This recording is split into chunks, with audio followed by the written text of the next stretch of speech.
we are live, and I actually remembered audio today. Dude, we had a really good flight yesterday, and again, didn't stream audio. Idiot. Yeah, so that's unfortunate. I am good to go if you guys are. I'm thinking first thing we're going to do is go up and rendezvous at the tanker. That's cool. I'll top off, just because it's probably going to cost us about 2,000 pounds of gas just to get up there. But, I'm set. yeah, I'm going to go ahead and go to full burners. And 310, launching Cat 1 outbound. 305, launching Cat 2 outbound. Man, we are heavy. Jet like really dips down. Cat 4. Or maybe not. How do you launch? Shift spacebar. I'm hitting shift spacebar.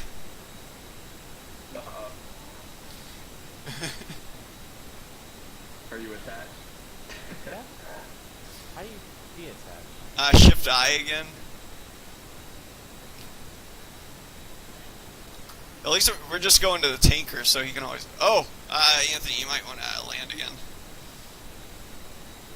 Why? I see that you forgot something kind of important. If you go to external view, you'll probably spot it pretty quick. What the hell am I forgetting? Centerline fuel tank. Son of a bitch. I'll be at the tanker if you want. Yeah. I am, like, stuck and I cannot sleep. Yeah, slewing is turned off, but it doesn't say anything at the top of your screen, like a red thing that says, like, hold back bar, shift space to launch or anything. No, I'm just on deck, bouncing a little bit. Do you have the jet blast deflector up? No. That means you're not attached to the catapult. So the ship is definitely not ready to launch you. If you're bouncing a little bit, try going to full burner and just trying to finagle your way out of it. That's what I'm trying to do. Oh shit. I see you at probably 80 degrees up with your tail in the ship right now.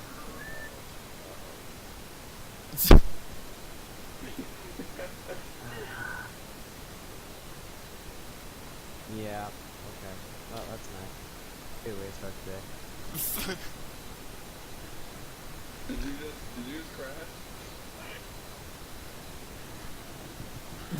I will neither confirm nor deny those allegations. I think he's just resetting for right now. Because I think that airplane was effed up. And that's not something that would happen in real life, like getting buried halfway between the deck. Yeah. But I'm gonna go just say that I launched and that I'm Yeah, that will work. Yeah, if you got your loadout and everything. Yeah. What's the tanker? 17 Yankee. Air-to-air mode. 10 miles from it. Actually, 11 to be exact. Just jettisoned everything on final. I'm sure they're not too happy about that. It's all good. You're just getting on deck just to get everything set real quick, you know. Yeah. In real life, it's not like they would have let you depart without it. Right. Hopefully not. I should have looked over. My bad. No, you're good. That was me just being a dumbass. It's all good. Oh yeah, I always forget something. Alright. What final was the tanker at? Angels 20. I got some climbing. Yeah, he's way up there. That's why I always climb first up to him, just because it costs at least like 2,000 pounds of gas. And it's better to top off at high altitude where you're not going to burn it quite as fast, you know, than to be at low altitude. I'm actually going to increase the tanker up to Angels 21, just because he's in a cloud layer right now. Taking on to what? Angels 21. Yeah. He's in a turbulent cloud layer, which I didn't want to keep us in. I'm slowly catching back up to him at 0.97 Mach. Do you mind going to Team 3? Who, me? Yeah. I'm already on it. Do you mind looking at your CNI and the IFF display and making sure it's on and not standby?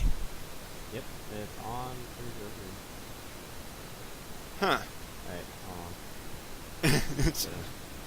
Oh, there we go. Got you friendly. I'm down.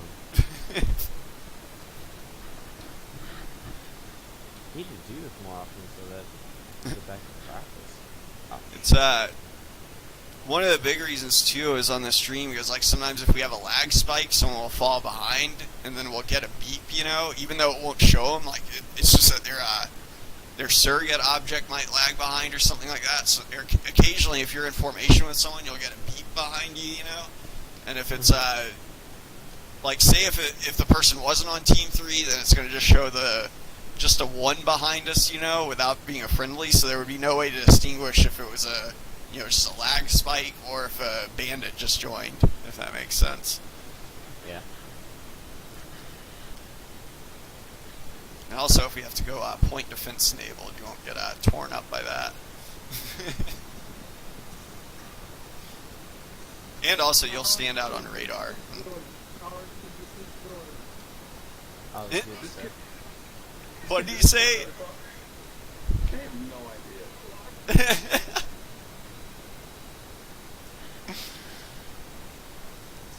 In-games comms coming through.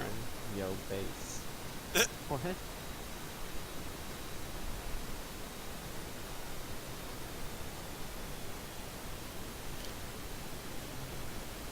I'm left dash for the tanker right now.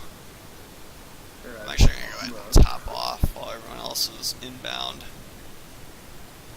Like 3 miles out. I'm a noob. I'm going to go nose cold right now. There we go. Talent 310, switch a safe nose cold, looking for 5K.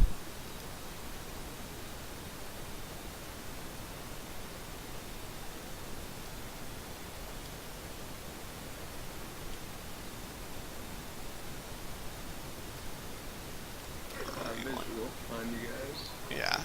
310 is receiving fuel.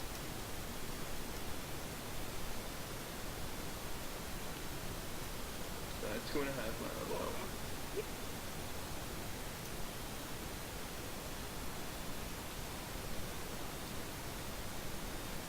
Man.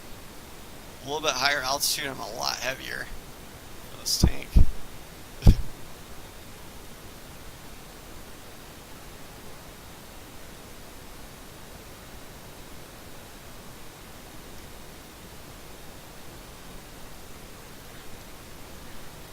Yeah, the earlier plan was if a bandit joins, me and Anthony were going to do like a 2-minute turn, like one to the left, one to the right, and then whichever guy we would keep it in the horizontal unless the bandit went low or something like that, but ideally if they just stayed on one of us, whichever one the other guy wasn't on, then obviously if you're doing a figure 8, then the guy who's not being engaged will get a perfect shot once they traverse 270 degrees. I like it. But with you here, though, if we get a attack packer in here, what I'm thinking is our initial plan should just be, if we see him join, like if we know it's a bandit that's about to join, most people will just spawn in on the host. So if you want to just fall back, can he maybe like 2 miles behind the formation or so? That's Like- actually exactly what I was thinking. Yeah, just wait for him to spawn, and then you're gonna be right there with the guy right in front of you. I was thinking like Google and P51s would follow P17s. Yeah, They came way back here from the dive line. yeah, exactly. Same strategy. Hell, you might be able to get a guns kill without even coming off of autopilot.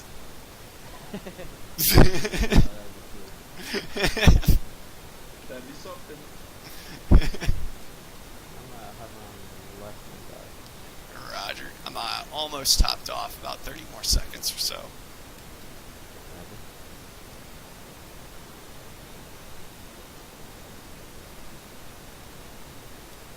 feel like actually being able to play Donkey with it.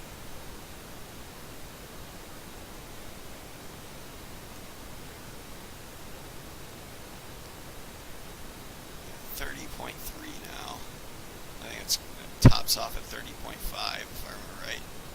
Yeah, I am topped off at this point, so I'm going to back on out and go to right wing. Okay. Gonna go ahead and move on in. Yeah.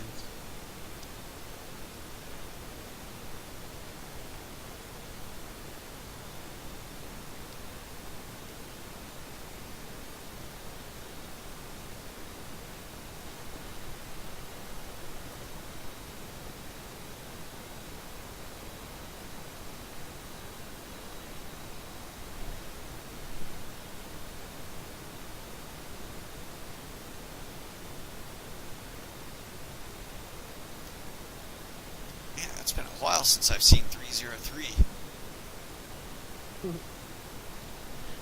I don't even know. Let's see.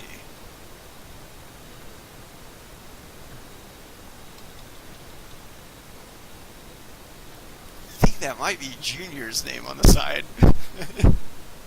Really? Yeah. No, but I think you're actually officially our CAG. You're the commanding officer, so if that's the case, you can take whatever jet you want.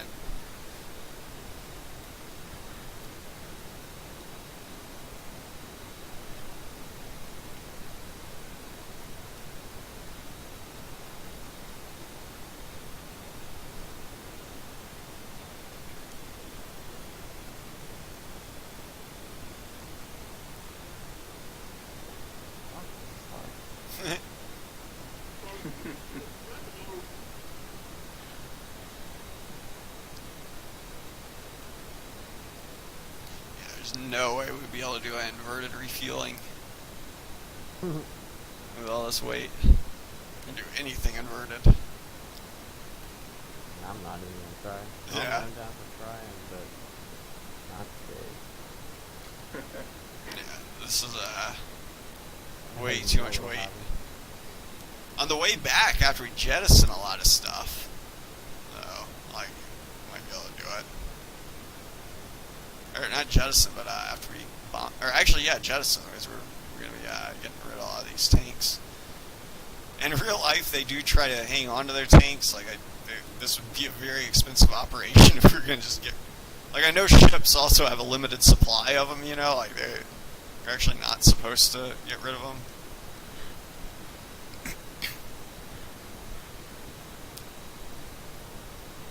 In fact, I think it was I want to say I read it on Quora or whatever, Quora.com, you know, that answer source or whatever. But there was a Vietnam F4 pilot that was answering someone's question about drop tanks, and he was saying he did his whole tour in Vietnam without ever being allowed to punch one off, or he never jettisoned a single one. Really? Yeah, well, he was a Navy pilot too, and he said like they had limited supplies on the ship, and he said like there was a few times where he was chasing a MiG, and he really wanted to punch it off, you know, but he wasn't. He never got permission. I'm moving on over that. Yeah, I'll go further right.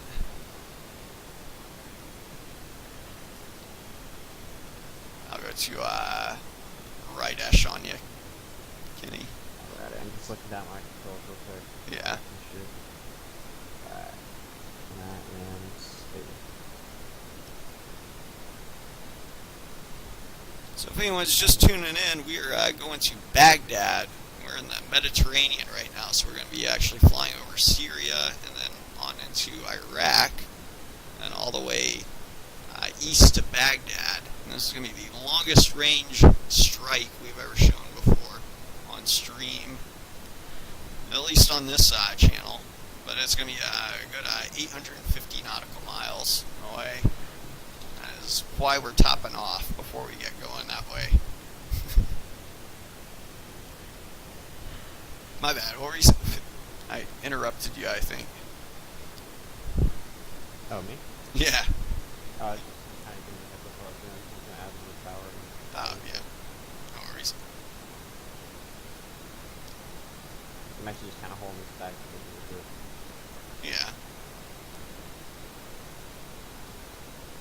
One, because it looks really cool. And two, just in case.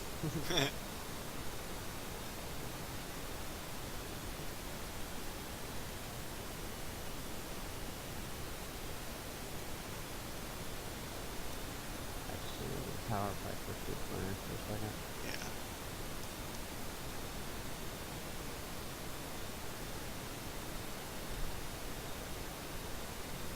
Left. Ah, I see the tanker. I didn't even notice it. It was in a turn.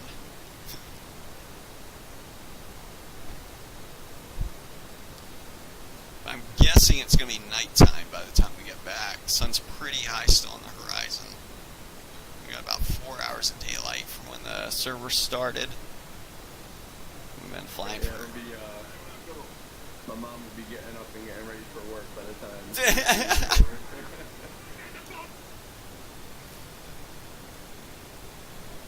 We're going to be showcasing the long-range strike capability of the Superhornet today. NF305 is topped off. Nice. You can go ahead and take the lead if you want to waypoint 1. Yeah, we'll go ahead and start holding hand. Waypoint is coming on. Waypoint Yeah. on. That little pull, little power. Roger. I got left dash on you, Kenny. What's that? I'm moving to left dash. Roger. I was actually gonna hold right wing with him. Oh, yeah. I'll go back I'm to... more stable right wing for some reason. I don't know why.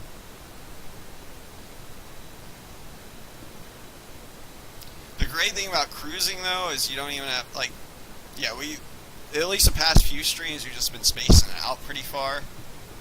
Once we, especially for this long-range one. But yeah, once you get that sweet spot on the throttle, too, it goes really easy. What do you think, Angel's 37 or 38, maybe? Yeah, I'll go up to 38. Yeah. Looking at 12.5 when we get there, but that's obviously going to go up when we Yeah, get up top there. off, or level off. Hopefully it will. Yeah, hopefully. When I get up, or when I, sorry, I'm kind of butchering my words right there. When I get up there to 38, I'll look for that sweet spot. Nice. Look for where I can maximize it. Yeah. You guys mind if we do like a slow climb up? Not too slow, but I'm losing a little bit of speed here. Yeah. At a little drive, 2,500 feet per minute. No worries. It's like probably about 2 hours each way, isn't it? I'm guessing. We're looking at about hour 45 right now, Oh, actually. yeah. Plus the time to strike the targets and then draft and so. Yeah.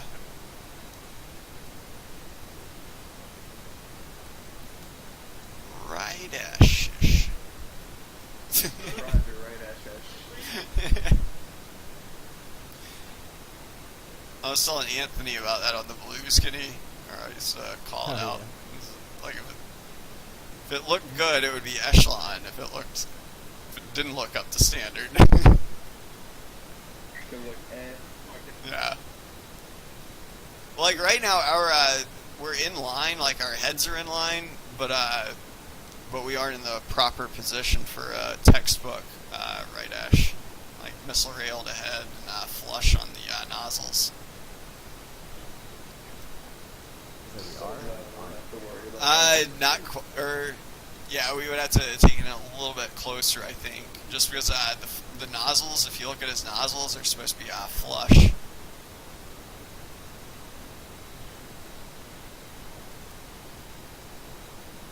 No, but I wouldn't even like concentrate on that. Like that's why I said esh. Yeah, because this is a very long flight, so I'm not. Oh yeah. We're not trying to put on an air show or anything. I just haven't flown the formation launch. We're looking good though. I bet that looks cool from Anthony's jet looking back. Yes, it does. I'm looking at you guys right now. Looks kind of ugly because I see your guys' spoilers out, but it's no big. Yeah, I see yours out too. Yeah, I got yours out and Kenny's is in for me. yeah, I got both of yours out right now.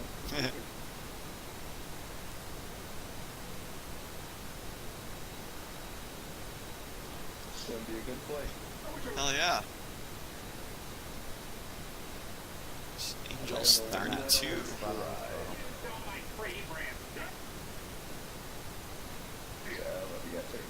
Yeah, yeah, I got you.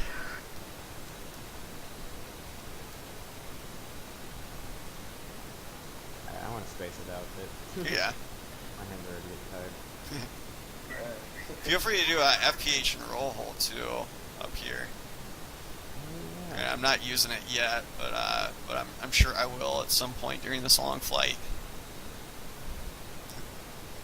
But yeah, once he levels off, it gets a lot easier with FPH and roll hold. Like a lot of times, like yesterday, heck, I was able to go use the bathroom and whatnot, and like I came back and I was still in good right eshish.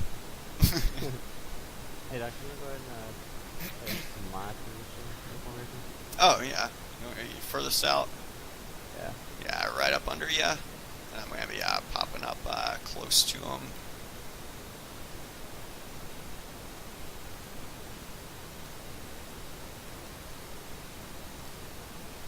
Oh, that was a waste of fucking energy. What? I just did a roll over here. I was like, oh yeah, I'll just do a roll real quick. Put me right in good position. Nope.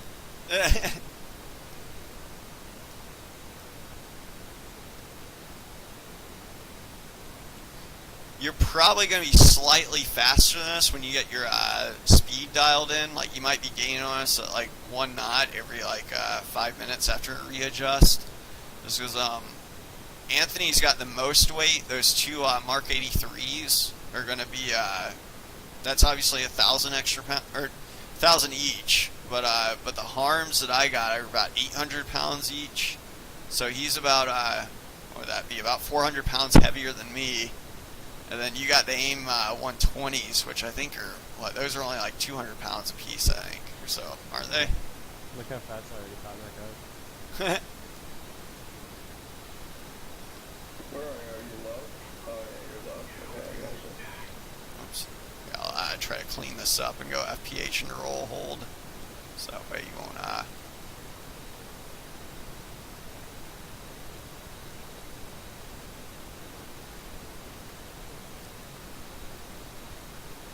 passing through Angels 37 now. Only about 30 more seconds of ascent time. Got a hair drive right now. Yeah.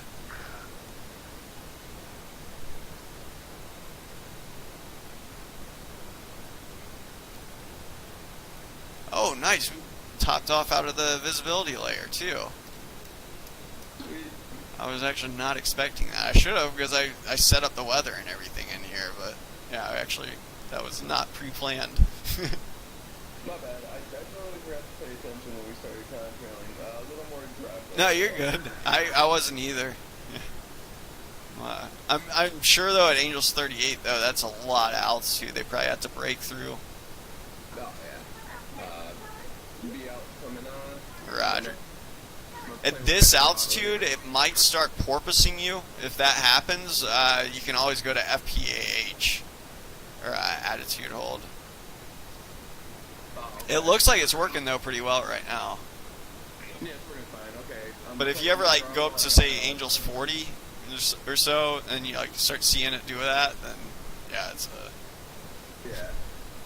Alright, I was playing with my throttle. I got it to sit at a comfy 24.5. No way, when we get there? Yeah. Holy crap. Yeah, Nice. That's a lot of gas. Yeah, we'll have gas to burn. Cool. What'd you say, Kenny? Sorry. What did you say it was going to be set at? When we get there, we're looking at about 24.5 or 24,000 pounds. Wow. Yeah. That is awesome. That means on the way back, we can just, like, blast into burners and, like, go really freaking fast. By the time we get there, we should have only jettisoned our two outboard tanks. But that means we can go fast on the way back. The return trip might only be like an hour or so.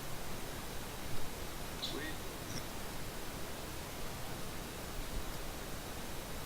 Yeah, like on the way back, you could probably get away with full burners and then one stage below full burners.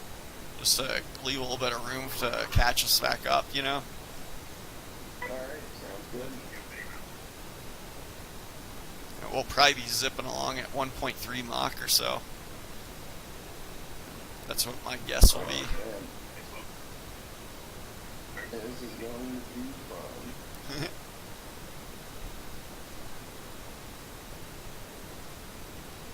So glad you offered me to meet earlier.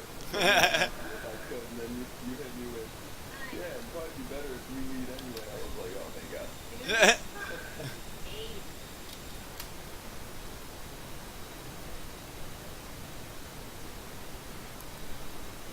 Yeah, well, I mean, it's all it's a team effort. So like, I'm just trying to get the bombs on target, and definitely that would be the more ideal way to do it. Right, yeah, just whenever you got the coordinates, send us on for a while, but you know.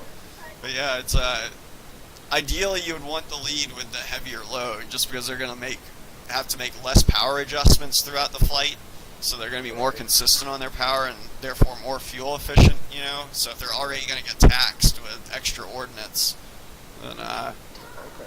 typically the lead has the heaviest load, or that would be my logical way of doing it. Alright, But sounds good. what do I know? I'm a damn Navy corpse man. Yeah, what do you know? That's 18 pilots in the game, so what do you know?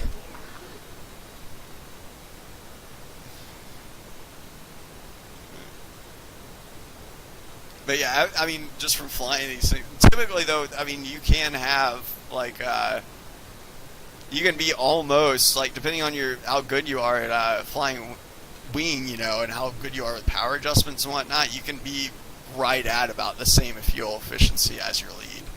But typically, a less experienced pilot though will burn a lot more gas though trying to fly, because they'll, like, every time they use boards or something like that, you know, they're gonna have to pay for it with fuel burn to reaccelerate themselves every time they make.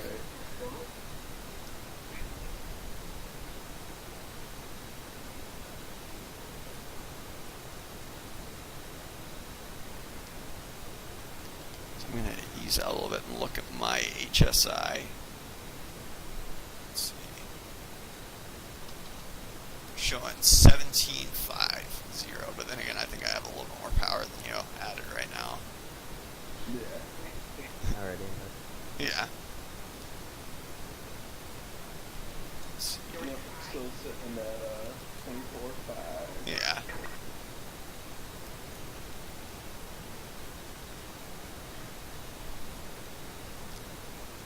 Nice. 750 miles. Yep, hour 30 out. Yeah.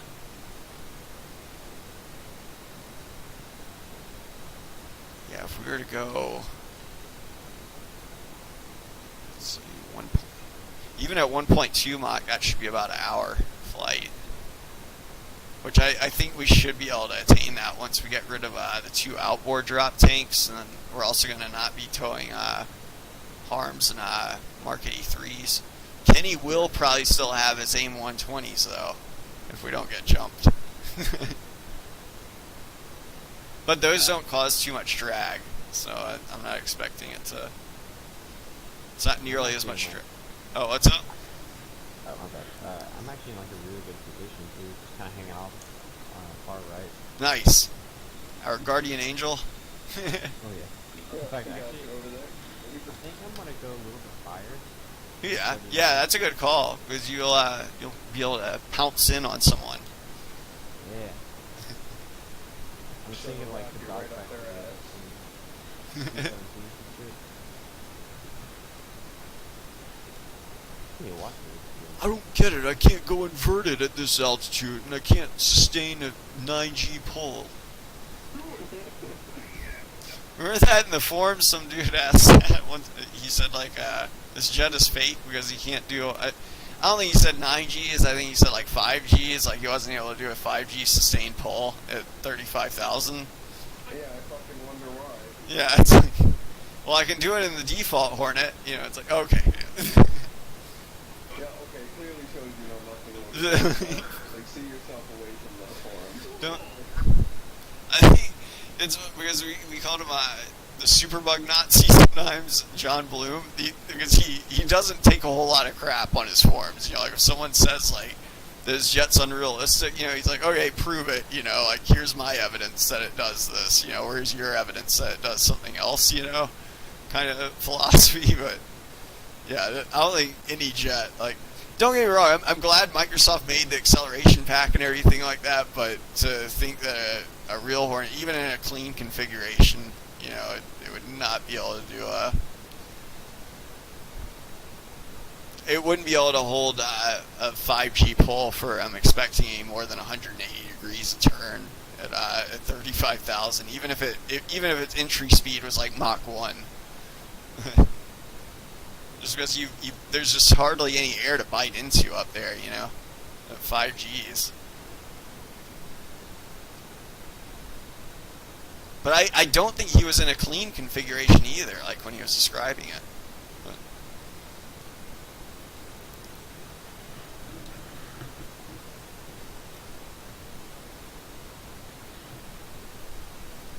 Why? Why did this girl just write me an essay?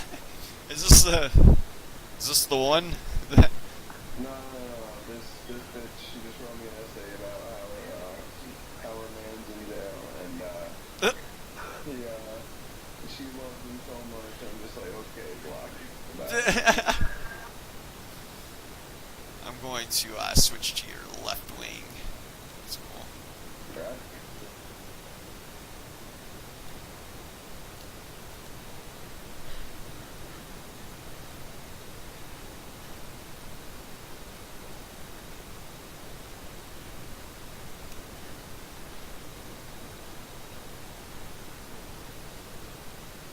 Man, this is awesome. I'm just totally freaking hands off in the same like perfect position. Yeah.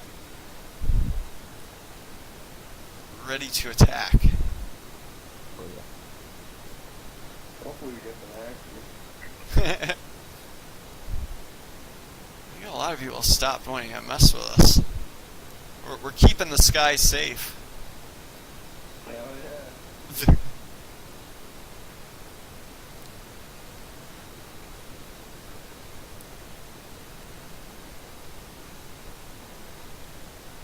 Snacks allowed in the cockpit? So hungry. Snacks allowed? Yeah, Oh, yeah. allowed in the cockpit. Alright, good. I've seen them in those videos pull out like sandwiches, like lunch boxes and everything. Hell, I'd be packing an MRE, I think. I'd get the whole thing going. I'd bring the canteen and everything, have the MRE heater. Like I bet there's a few good places. Like you could probably wedge the heater. Let's see, where could you put it? Oh, there's plenty of space back here. You could just prop it up back here. This looks like a rock or something that you could lean it on. How gross are MREs? I've seen Oh, they are best eating of my life. Friggin' in 07. Everyone talks smack about them, but here's the thing: is there are nasty MREs that does exist. Like say, like they come in a box of 12, and so like I'd say probably like half of them are pretty disgusting.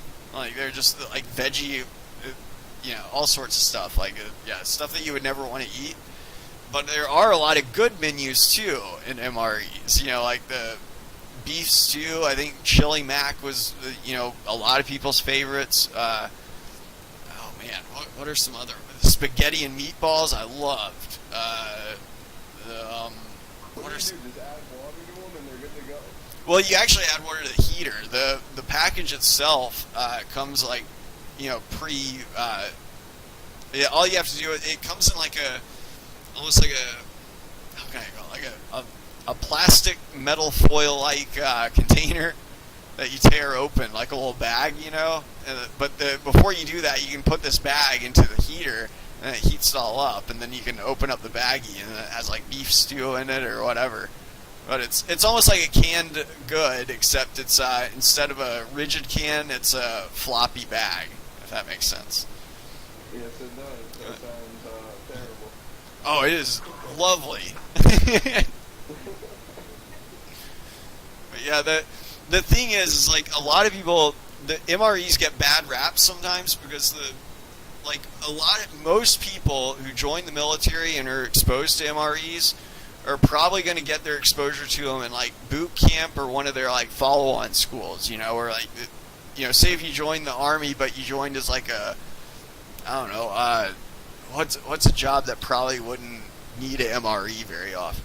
A logistics specialist or something like that. You know, there's usually going to be a chow hall nearby, you know, or you don't need to eat an MRE, but they'll still give you one in boot camp, you know, just to show you like how to eat one, I guess, or something if need be. But but when that happens, you know, the drill first of all, there's a very good chance that all the good MREs in that box have already gotten picked off by the drill instructors. You know, they're probably gonna like take them home with them, you know, for like next time they were camping or something. So there's a good chance that most of the good ones have already been picked off by the time these dudes in school get them. And then on top of that, even if they're not picked off, the chance that you already stand like a 50% chance if they just start throwing out random ones, you know, like you're probably going to end up with one that you don't necessarily like, you know. But in 2007, on my deployment where we were just eating, it was like maybe every 2 weeks a truck would come in and just drop off pallets of MREs. And we had more MREs than you could shake a dead cat at in 07. So like every 2 or 3 days, I would just go into this Connex box, you know, in our 32-man battle position. And of course, we had enough MREs that we could feed the town of Ubaidi if we wanted to. But you know, I would just take a box, you know, over to my hooch, you know, and cut it open, and then I would just, you know, take out all the good MREs I liked, you know, and we would call it rat fucking them, and you essentially just take out, you know, all the good entrees, all the good sides and whatnot, and then make your own MREs, so to speak. But yeah, they had some really good meals, you know. But yeah, they get a very bad rap because most of the people who are exposed to them are never gonna have that opportunity to, I guess, pick and choose which ones they want, you know. Like we did. Oh God. That's my take on it, at least. Cause yeah, I didn't mind them at all. Like I loved MREs. I thought it was much better than my first deployment when we were eating ship food most of the time. The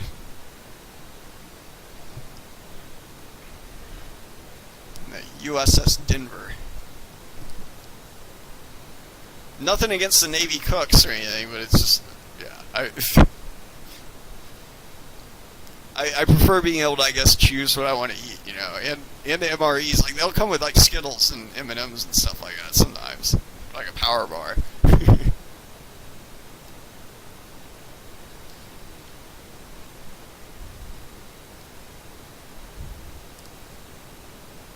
Still line abreast here.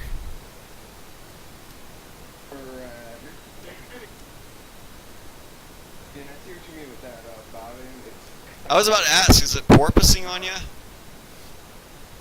Yeah, a little bit. It's going back and forth, like between 200 and... Yeah, is it bothering you? Should I put on that pump?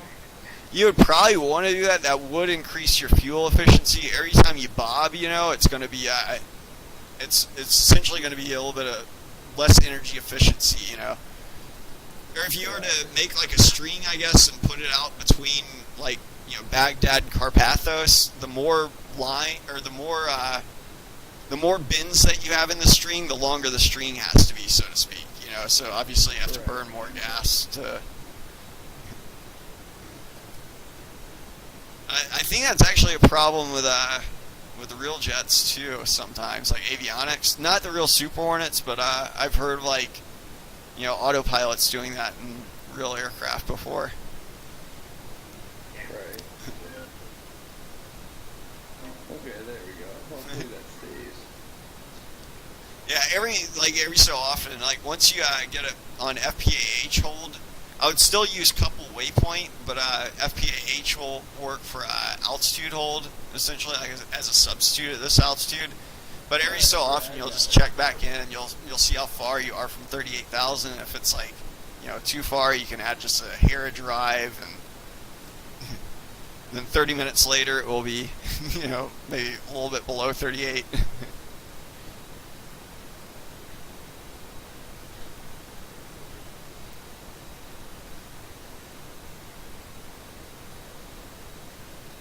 Oh yeah, that's a lot easier to keep up with too. Yeah, I thought I was just being a buffoon. I was like, wait a second, why do I keep bobbing? And I'm like, oh wait, maybe it's not me that's bobbing. Yeah, no, I noticed it. I was like, no, I am doing it. But yeah, FPAH will work a lot like altitude hold too. Like you can actually, if you were to say go to couple TCN and do a 180-degree turn, it should still, like after your airplane gets there and levels out and everything, you should still be pretty close to Angels 38. So it'll even work for stuff like that. Alright, cool.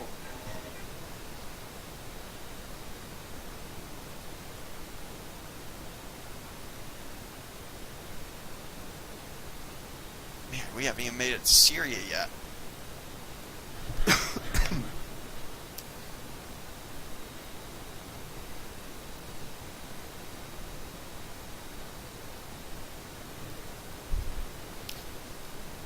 Did I tell you about the time we almost started a war with Syria in '07? No. We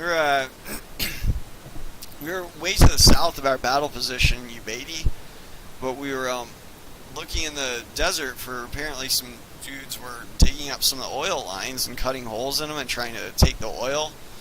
But we were out in the middle of the desert looking for bad guys or thieves, or whatever, just trying to maintain law and order, I guess, or whatever.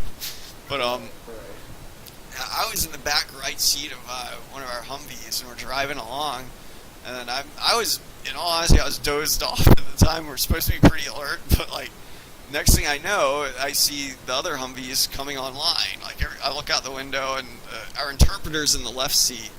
And I remember, like, I look over his shoulder, and there's another Humvee, and we're all in line abreast, essentially. And, it's like two M240s, a Mark 19, and a M250 cal aimed forward. And I look forward, and, whenever the Humvees get online like that, that usually means they're getting ready to light something up, And I look forward, and there's this, the shack out in the middle of the desert with, like, two dudes with AKs standing next to it.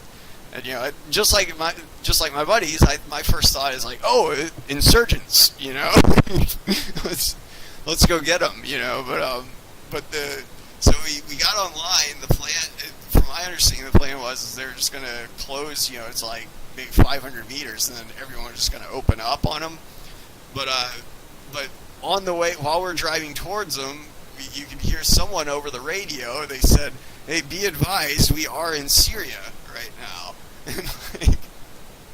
And so they essentially we had crossed the border without realizing it, and that was actually not insurgents; those are Syrian army, guards. Obviously, once we figured that out, we were like, "Oh shoot!" Disengage. Like, luckily we didn't shoot or anything like that, but we pulled off, or we got out of the line of rest formation, and I remember our upgunners like waving to him like, "Hey, how's it going?" Like, no, we weren't getting ready to kill you or anything. Oh, God. Yeah, that would have been good. Yeah, that would not have been good.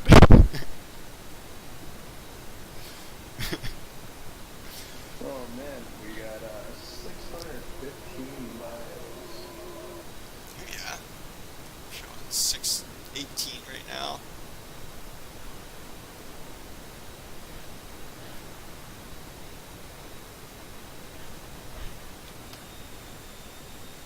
Got Kenny back there.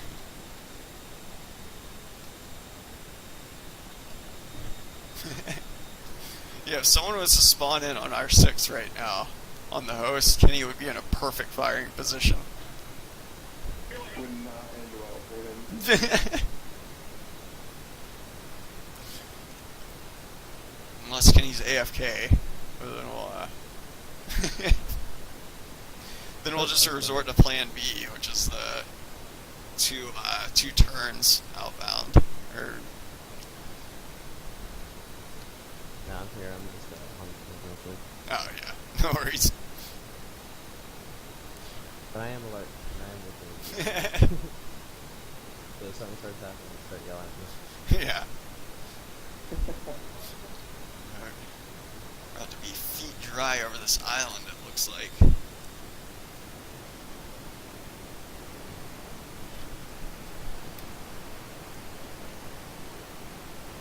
I think we're still over Greek territory.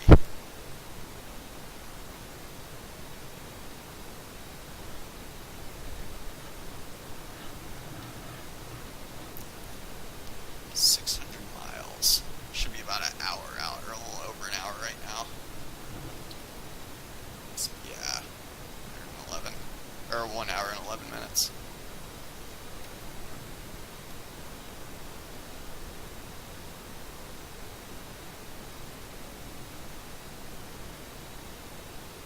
I'm at 24.7 right now.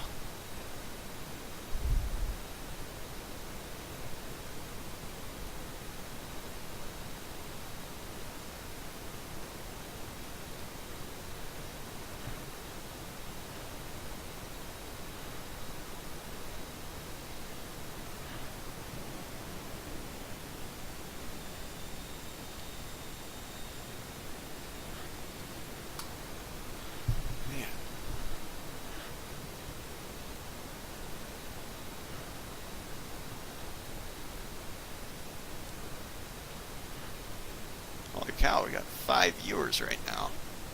If anyone is tuning in, we are flying to Baghdad right now.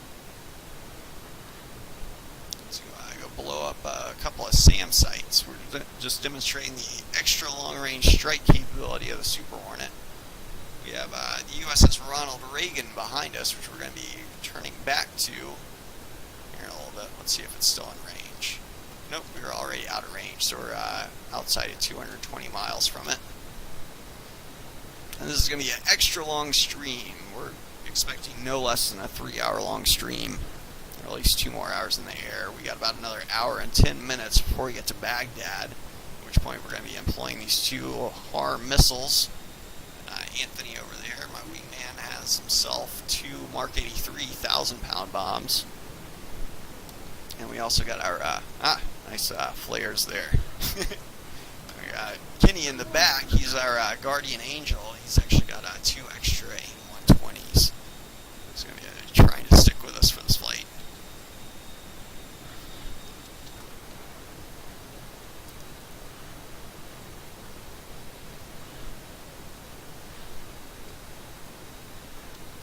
Alright, I got spaced out on that. Actually, it doesn't really matter because we're in transit right now. I should probably not try to be quite as close flying because I'll burn myself out pretty quick. I remember on the Blues, man, freaking after a practice or something, just even after an air show or anything, like, man, my hands would be sore. Yeah, it is, trying to,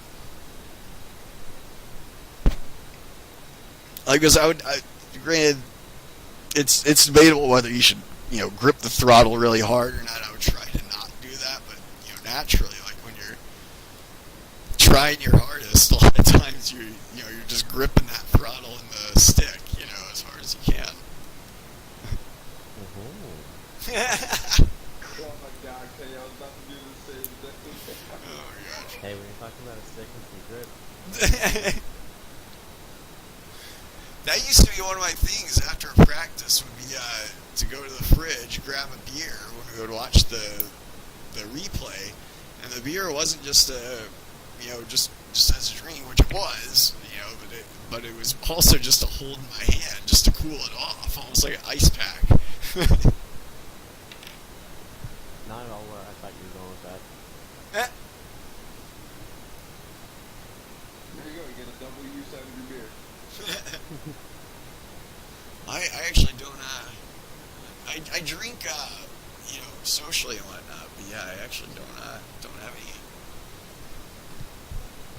Don't really use alcohol too much anymore.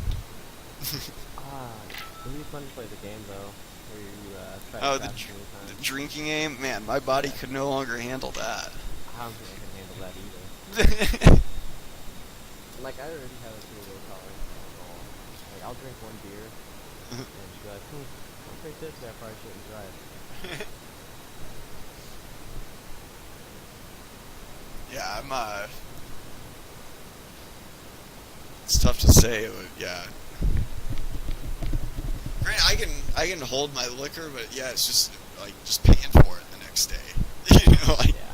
Well, that and I have such a fast metabolism, like, I might get, 15 minutes of enjoyment off of the buzz, from a beer, but then after that, I am peeing like a racehorse, for the rest of the night. Granted, I sober up quick, I guess that's an advantage, but... Nice, I'm showing 21,000 pounds when we get there. Yeah, I touched my throttle, still 24.5. Still got 400 pounds to go on my 2 wing tanks. I'm wondering when you grab a cigarette real quick. Yeah.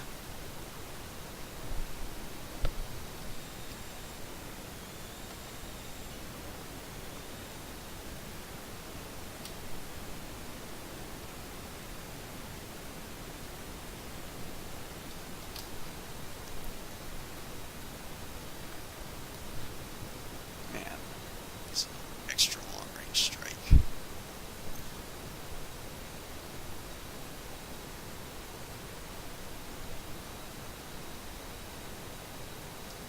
About half the flight should be over land. Yeah, that's the coast of Syria that we're coming up on. You see that on the horizon right there? Yep.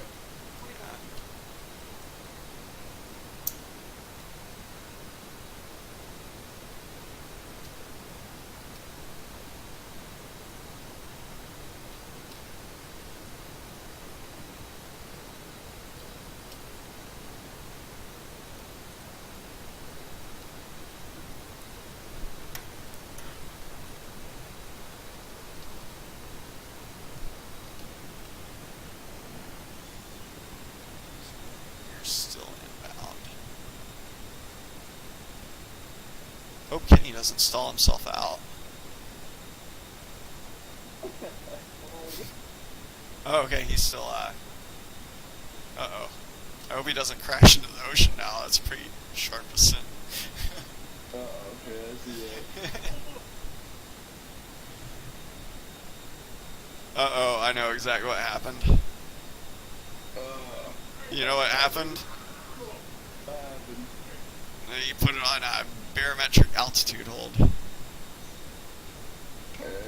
That may be fatal. If he doesn't... He went outside, I think, to go use the head or something. But yeah, it's gonna continue to do that until the jet stalls. Oh god.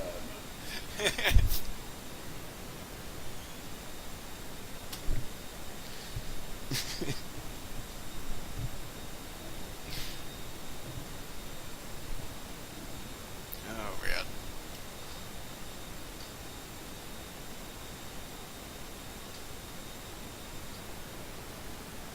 Yeah, I'll be right back. I'm gonna use the head real quick if that's cool. I'm gonna get my phone too and message him on Facebook telling him that he might be about to die. Yep. Looks like he's going down.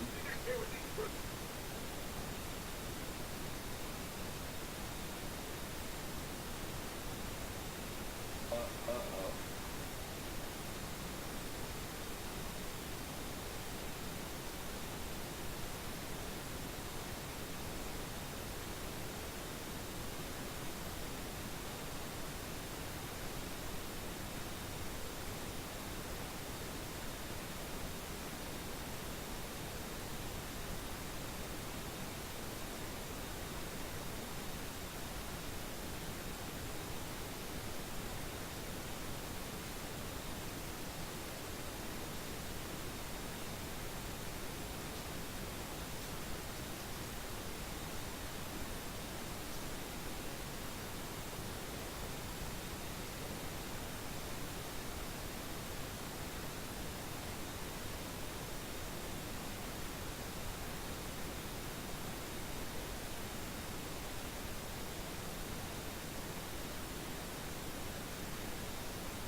No. Oh, okay, good.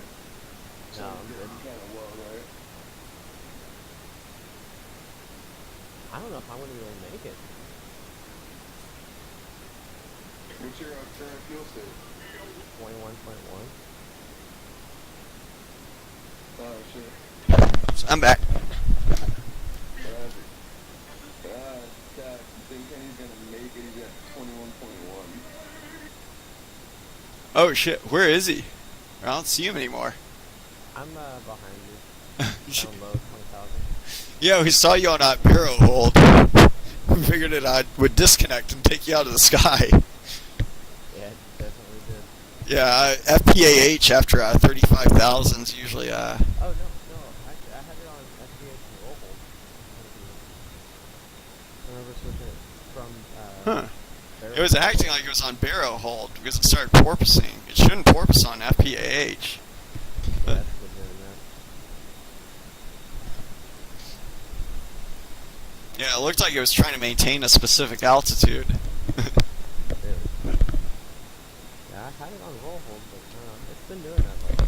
Well, it will disconnect and automatically go back to roll hold and FPAH once the barometric can no longer hold it, which would have happened if you porpoised enough, you know, once the porpoise became exaggerated enough. So it probably disconnected and went back to FPH and roll in a nose down attitude while you're AFK, and then it would have just driven you right into the ocean. That's okay.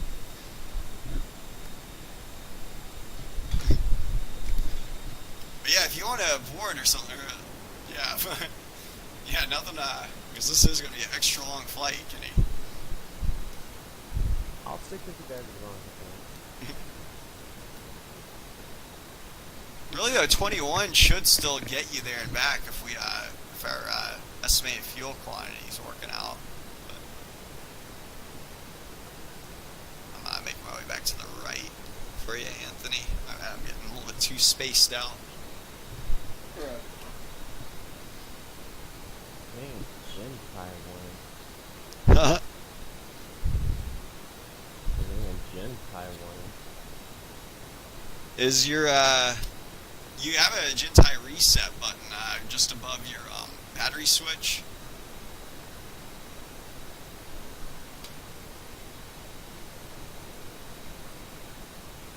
Yeah, that did not work. Huh. It's a Gentai control. So there it goes now. Oh, it's better now. I guess. As long as the master caution went away. Yeah, we did. I'm not having very good luck with Junior's jet. Please not take care of this thing.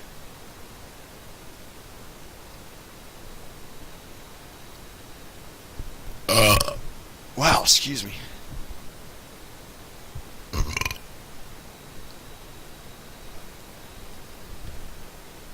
Let's see.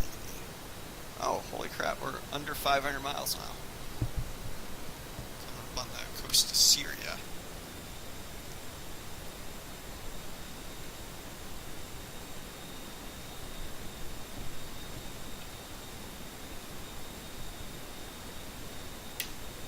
Been streaming for right at 1 hour now.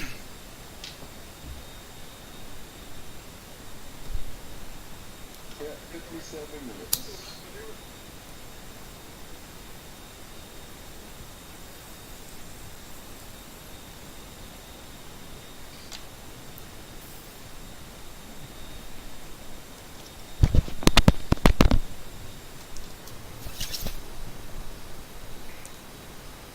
Holy. Wow.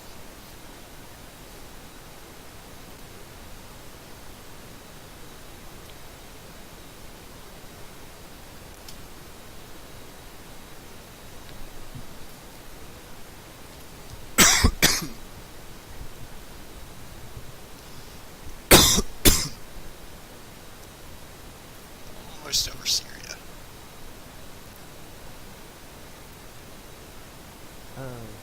What, as far as judging my two outer tanks, is it left in, or left middle? Actually, Yeah, left middle. And I actually can go ahead and do that myself. Start on this very expensive flight. There we go. Those are down now. Yep, same with mine.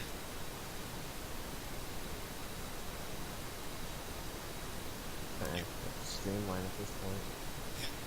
I'm at 42,000 trying to catch up to you guys. If you want to, then you could probably get rid of yours too. Or if you're or empty. I still got 1.6 on both my outers. Oh wow. Yeah. I'm still at a 27.3 on my fuel state. Yeah.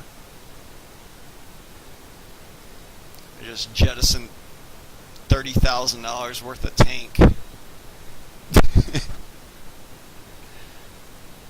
Hey, you gotta do what you gotta do. We'll just say that the Reagan just got a surplus of FPU-11 tanks, and they needed to get rid of some, as if that ever happens.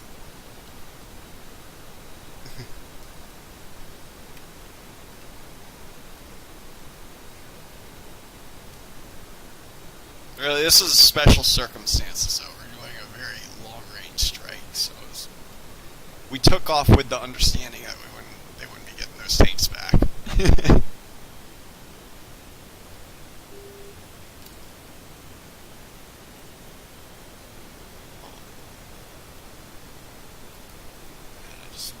It's a sloppy join up.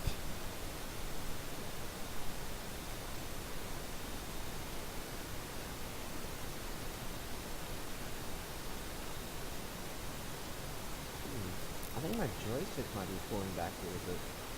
If you unplug it and plug it back in, it should fix it. But yeah, I've had that problem a few times in my streams, like where I'll be like bobbing or something like that, and I'll be like, what the heck is the problem? And then I'll just let go of my stick, and I'll notice that it's like drifting. My nose is drifting a certain way.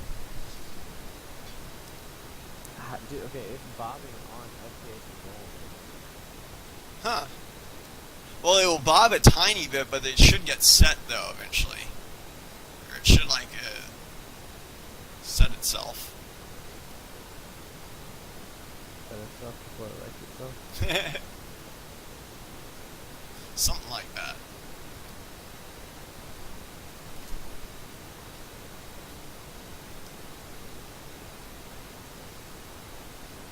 You know what happens in 30 miles? Ah. You see that? What's up? See what happens in actually 39 mile or no 29 miles. 28 actually now. What happened in 28 miles?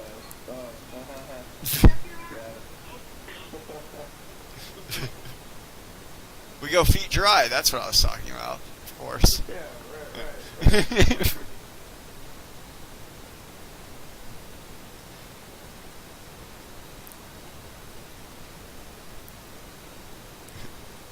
I'm gonna go to FPH and roll hold here. There we go. Let's turn it on.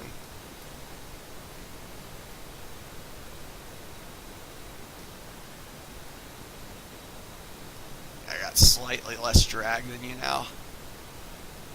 Or actually a lot less because you got the 2 tanks and the 84s. Actually, though, drag,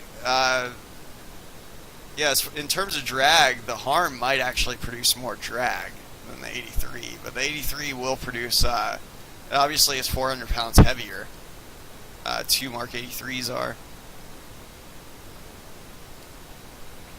Wow. But weight has a lot to do with it too, because weight produces alpha, and alpha produces drag too.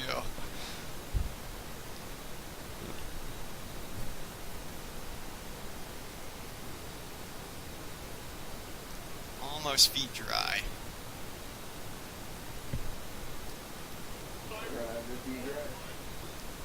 But everyone's always talking smack about the Superhornet, saying it has short legs, you know, it can't go very far. I think we're gonna prove that wrong tonight.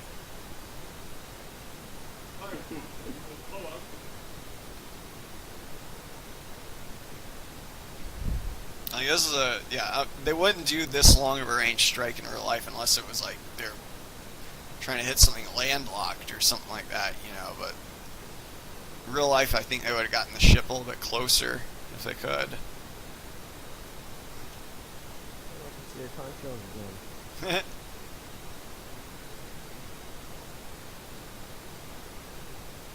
Are you nose hot, Kenny? Right now? No, I am in con. Oh, nice. Okay. Yeah, it's because I do not have a spike behind us. I just want to make sure my RWR. I had one earlier though, but yeah. I'm always paranoid about that RWR working.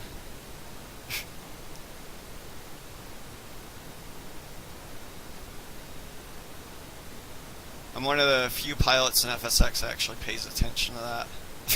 Beeps. I should say we are.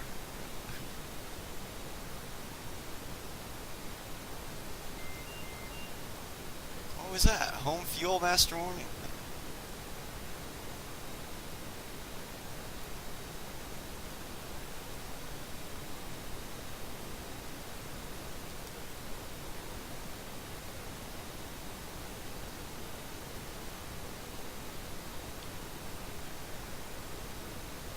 Feet dry.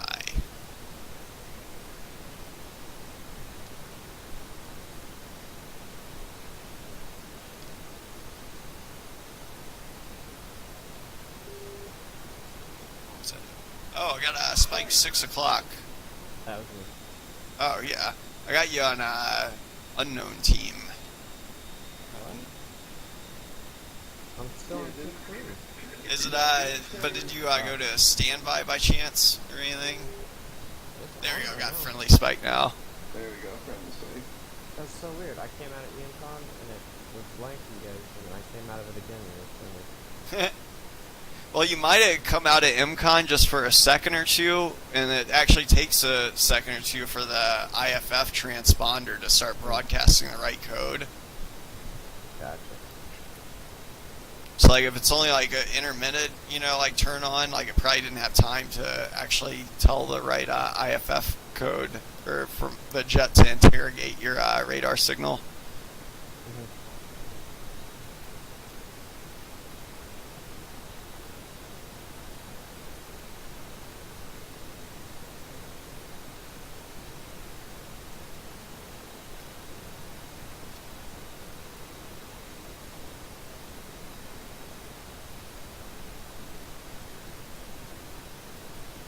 Actually go back to right wing.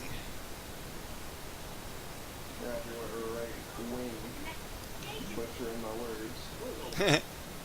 It's better than me mixing up right and left and hot and cold and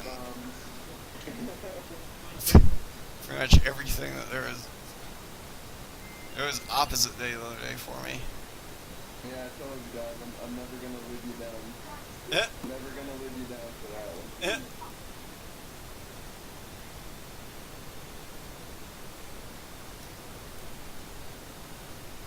Go back to PH and roll hold for right now.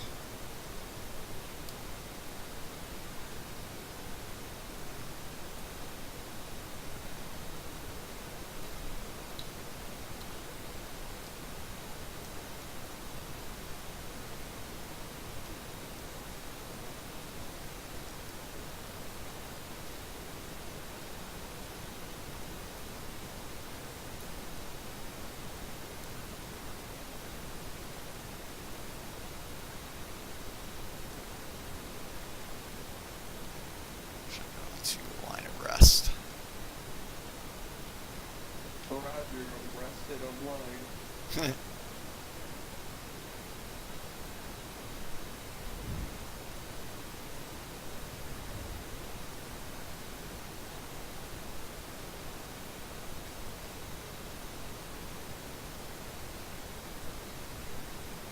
Oh man, I'm about to fly by you guys. We are 0.85 Mach. I'm 1.3. Oh my god. That's awesome. I see you back there coming up on us in my rear view. Yeah, I see him.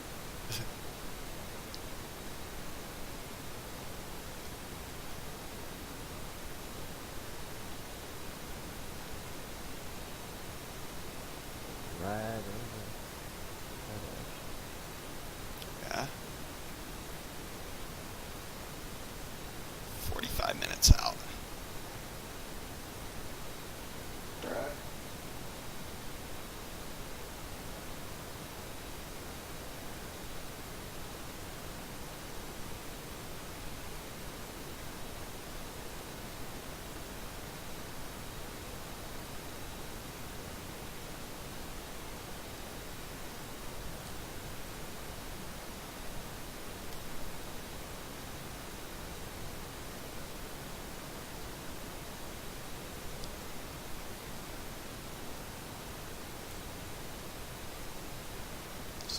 It's a good-looking jet. Is your you're not empty yet on your outboard tanks? Nope. Yeah, that's crazy. I still got 1.4. What the fuck? I've already adjusted my inner tank. You've been hanging on to burners, probably trying to catch up. I'm at 22.3 right now. 26.8. Yeah.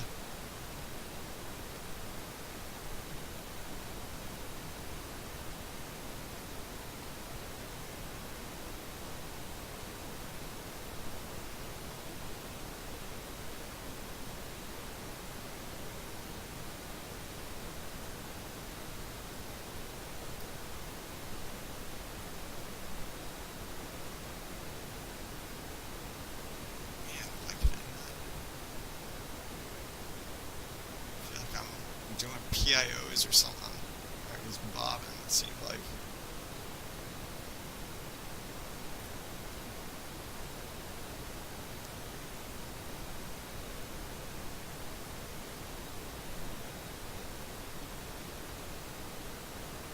Man. So anyone who's watching that those boards right there, that's desync issue. He does not in fact have his spoilers up. If he did, we would not be able to, he would be maintaining the speed and this altitude.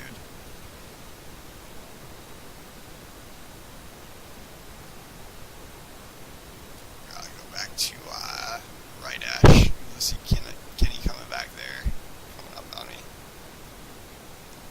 So I'm gonna duck on down, a little bit of spacing. Oh, look at that. Look at that roof going. Nice. About damn time, right? Well, the good news is you'll be definitely lightweight enough to dogfight if we got jumped. Definitely true. I hope we do. Yeah, Kenny, you planned this out very strategically, guy. Don't underestimate. Fuel. Fire. Alright?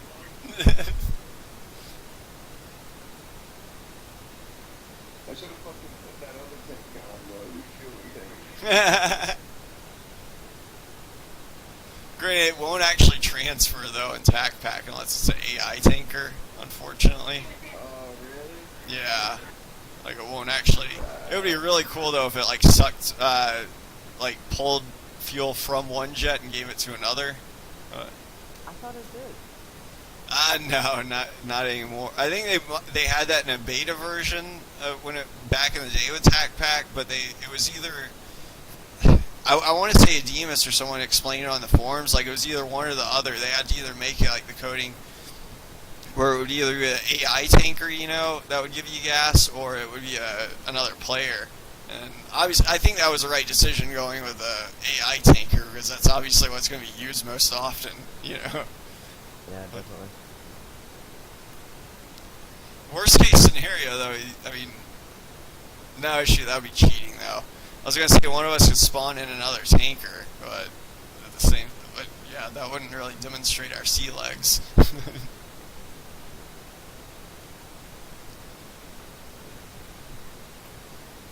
Now, if we did have the buddy tank and we were refueling each other, that could demonstrate it pretty well.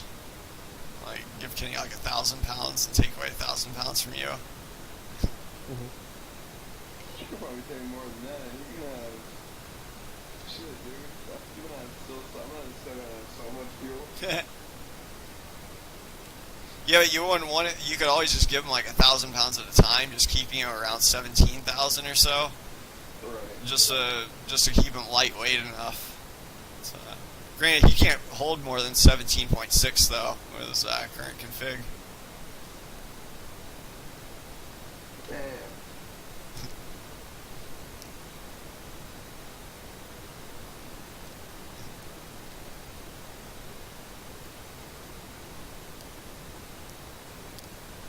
Under Yeah, that's 300. pretty fucked up. What's a, oh.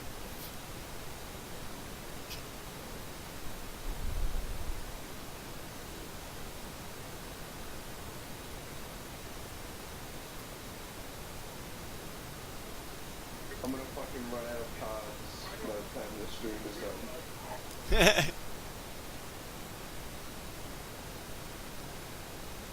don't have any store around me that's open, man.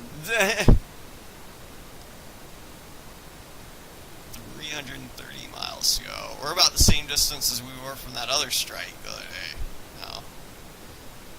Aren't we? Yeah, well, yesterday we only did 195 miles. The other day we did about 3... Yeah. Yeah, 340. the Caribbean strike. Yep. Yeah. We We're got, talking about our S3 yeah. competitor. No, that one was that was the Hawaii strike, the one that shot down the S3. Yeah, we got shot down the other day in S3 Viking by SA2 Sam. It was, I dodged one of them, but man, that thing rolls so slowly. Like the S3 doesn't even have a RWR, so we were having to spot them visually, like the SAM sights flying up, or the SAM sights lifting off, coming at us.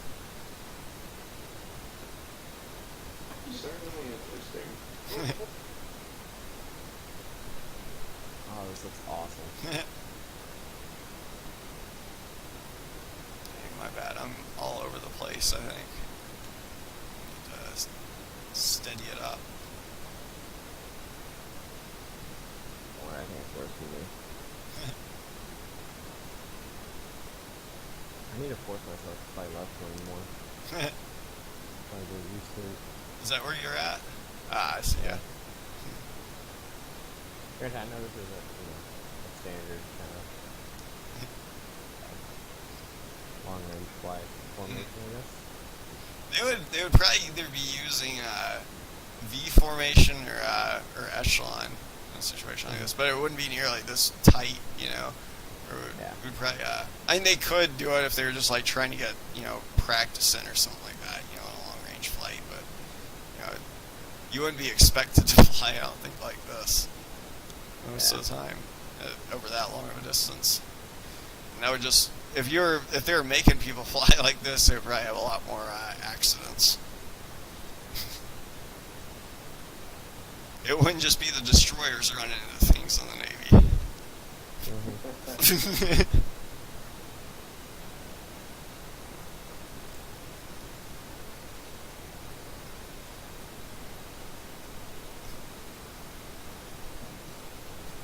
What was the thing Wake used to say? Yeah, he was a Wizzo on the Superhornet from FSX Fleet. I used to fly with sometimes. Whenever jets would, or people would say like, "Oh man, that's dangerous," or "You shouldn't be like entering the pattern like that," or something like that. You'd be like, "Big sky, little jets." Yeah, there you go. No, what could go wrong? Right?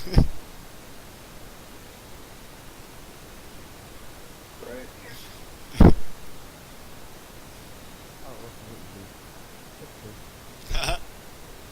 I hate Z by accident.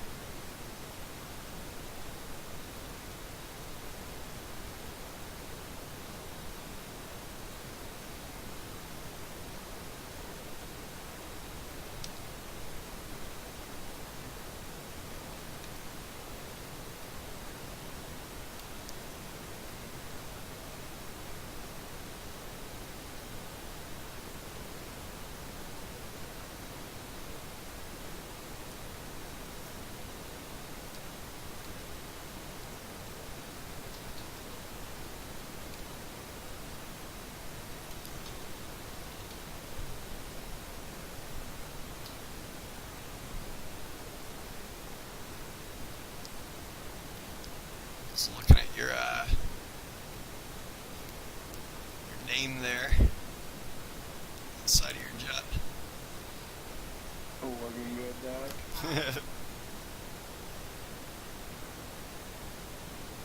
All 5 of those kills too on his jet are actually confirmed on YouTube in the PvP engagements.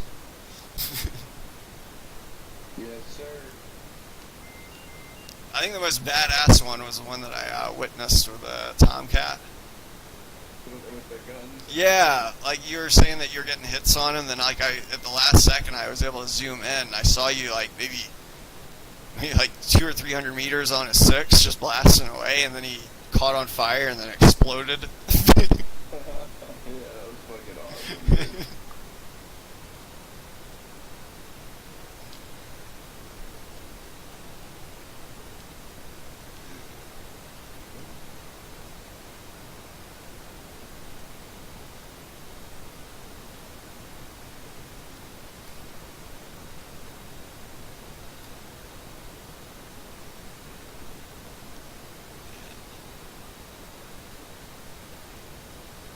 I didn't even realize you jettisoned all 4 of your tanks already, Kenny?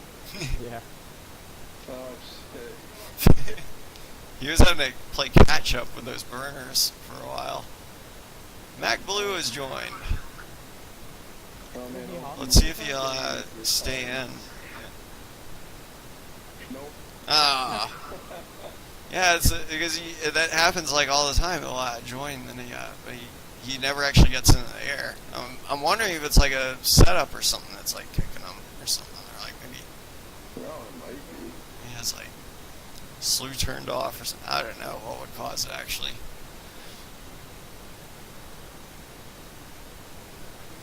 I think I might have the RPG.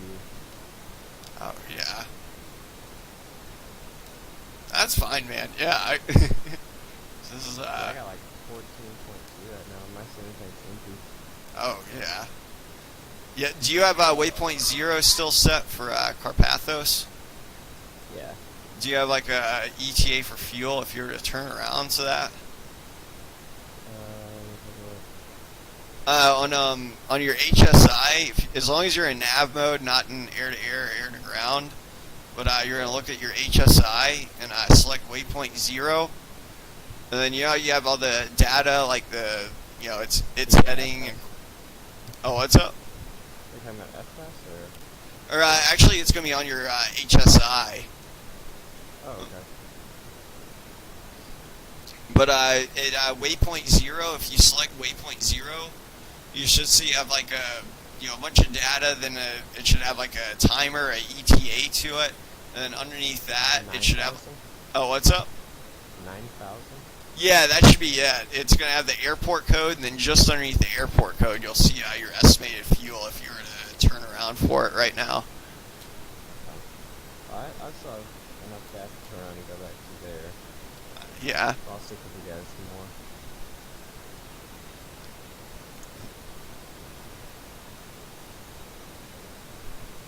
Yeah, estimated we're down at 12,000 when we get to where we're going. Yeah. I think I want to stick with it. That you should actually have enough gas to get back. Actually, still. It's a damn good thing though you packed those extra tanks. Oh yeah. I'm gonna let you guys do the strike. I'm just gonna have to overhead. Just watch Yeah, the, that works. air targets.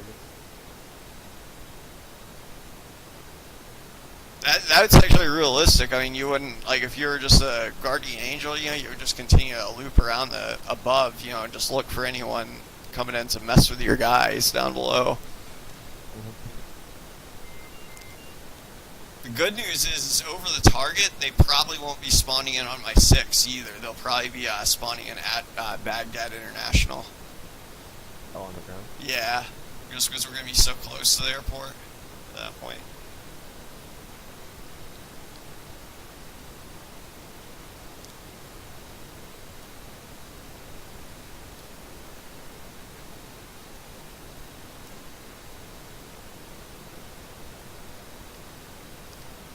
Actually, going to go back to left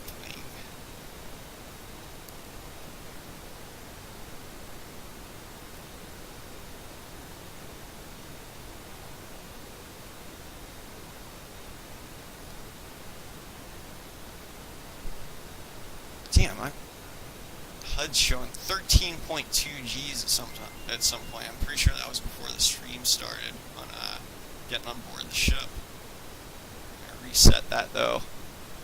There we go. You know how to reset your G meter, right? Or that max number down at the bottom? How do you do that? Just next to your brightness knob for your HUD, you'll see a norm, reject 1, and reject 2 modes. Mm-hmm. Just flip it down to reject 2 and then back up to normal, and it'll reset it.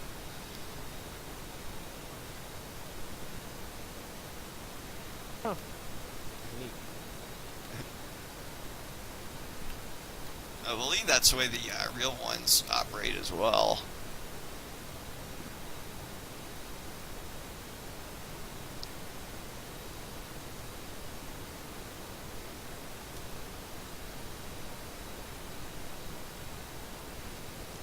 $250 miles.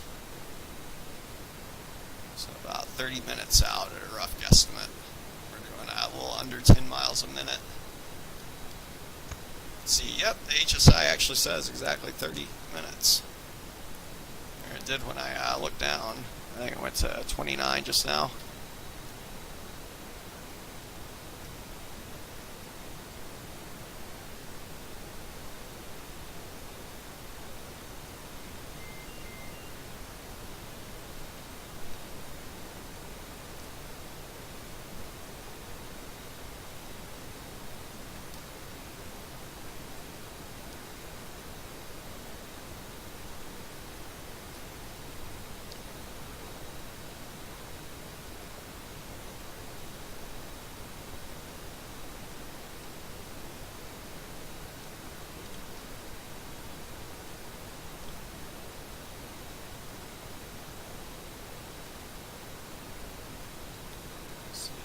Trying to get my rear view camera into your cockpit.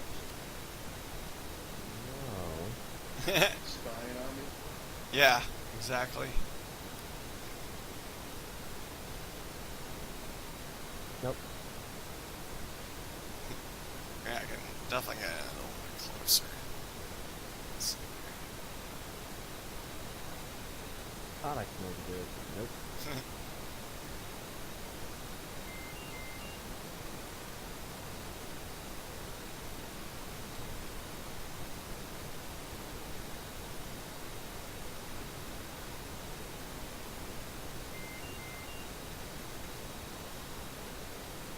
What were you trying to do? I was gonna see if it was possible. to do it. Oh, inverted? Yeah. Not at Angels 40.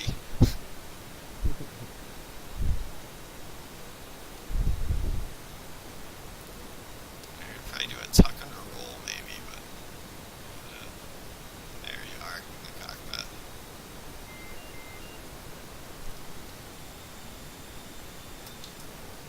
I'd actually try that transition. Actually, I get a visual on the other Superhornet so I don't run into them. There he is. Power up a little bit.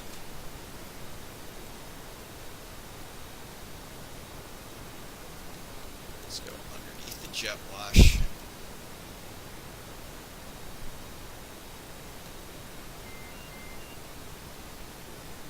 See, this is going to be probably a terrible tuck under.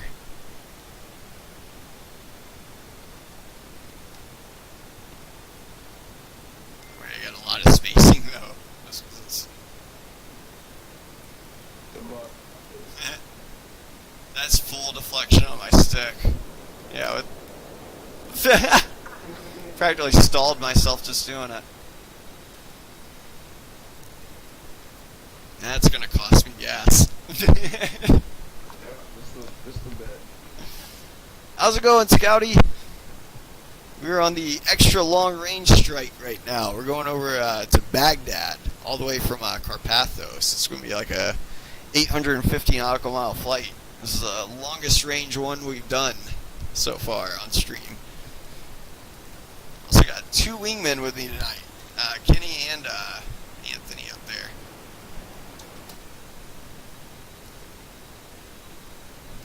Flying the 305 and 303 Jets.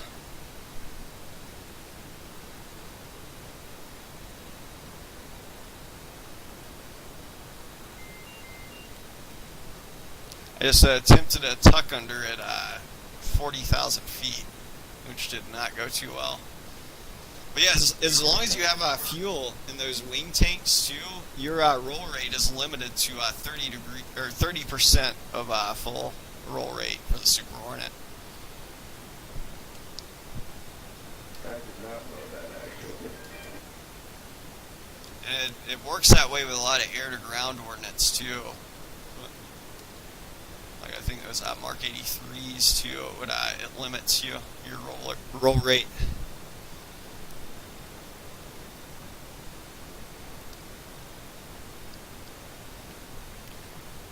We are 200 miles out now, so just under 30 minutes. Probably about 25 minutes out, or about 15 to 20 minutes before we're going to start getting our weapons ready. I'm still on checklist mode on my left EDI. I guess I should go to the SMS, or Stores Management System.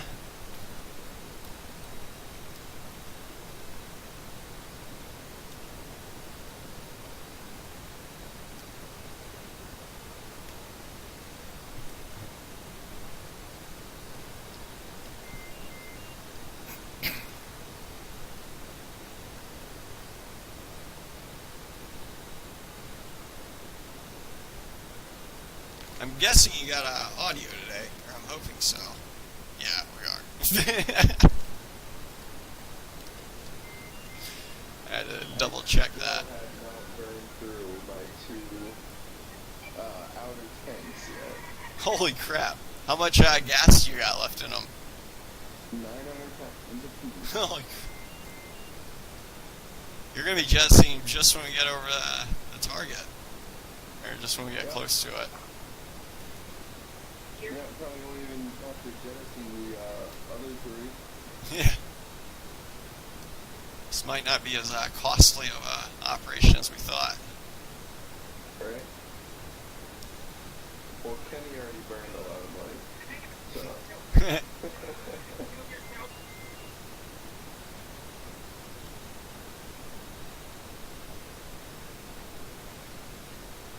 Yeah, the USS Reagan will be happy if they got extra tanks back, I guess.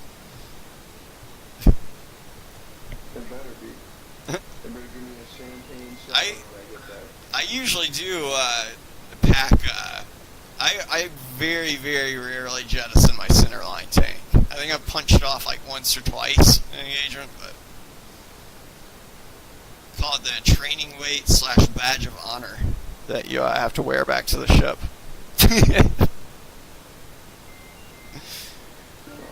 But like I said, I know in real life it's very rare they punch any of these things off. You know, it's only usually emergency or special occasions. But this is a special occasion. This is the longest range stream we've done. We gotta get rid of that drag. That's true. That's 13.1. Oh. That's actually not too bad. Only about 1,000 pounds for 100 nautical miles. Mm-hmm. Or what was it? I think about 200, wasn't it? Yeah, we're at 187 now. 20 minutes out. Yeah, only about 10 minutes before we actually, what would that be? Yeah, about 13 minutes before we're expecting to start seeing spikes from Baghdad. Yeah, as soon as you get those, just let me get these coordinates. Oh yeah, that's right. I'm gonna hand those off to you because you do not have a harm loaded. Yeah.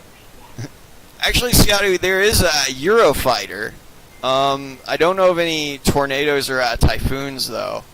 Or no, yeah, the Eurofighter Typhoon. Yeah, but they got a attack-packed Eurofighter, Mirage 2000, and a few other aircraft. We don't usually see them a whole lot in here, but They also have a TAC-PAC F4, F-15, and an F-86 Sabre. yeah, there's actually quite a few attack-packed airplanes. In fact, I'm gonna. Oh, what's up? Is the Sabre any good? Oh, I mean, it would be like fun to fly vintage style, but I wouldn't expect to take on a Super Hornet in it. It's actually got really good visuals. Like the smoke on it, like the engine smoke, is actually really good. It's Thunderstone though, MiG-17. Yeah, I would really like to see a MiG or some like a high fidelity Op 4 jet.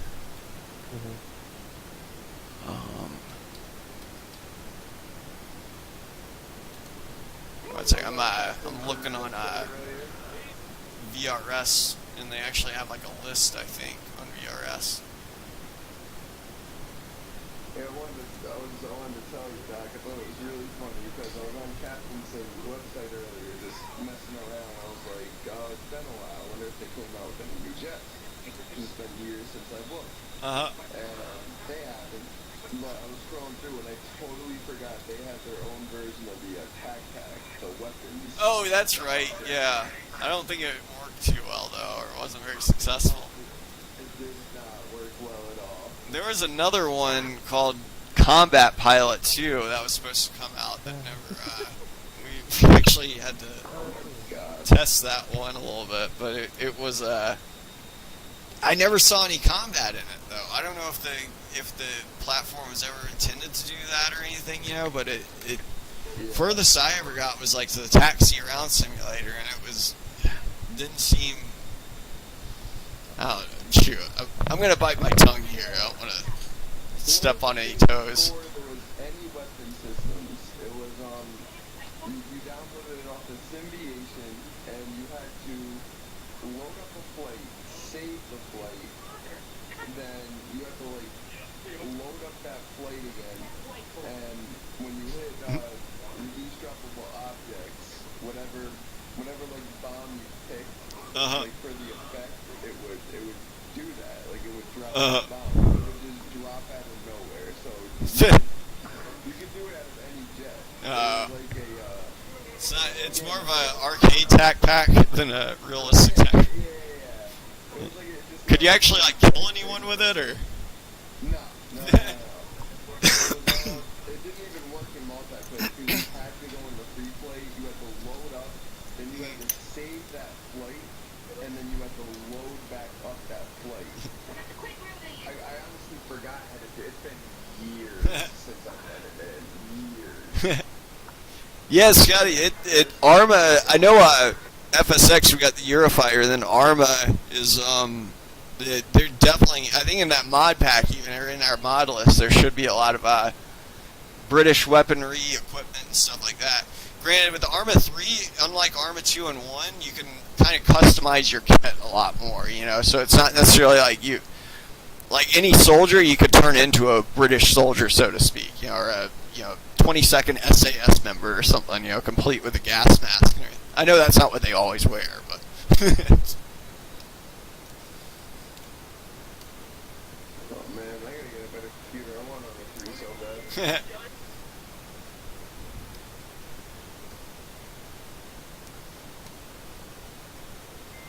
Yeah, but I'm the same way. Like, I like to simulate, I guess, a realistic, like, from, for American stuff, as far as, like, loadouts and everything like that. Like, I like to simulate a Marine Infantry Battalion, or a Special Operations Capable Infantry Battalion.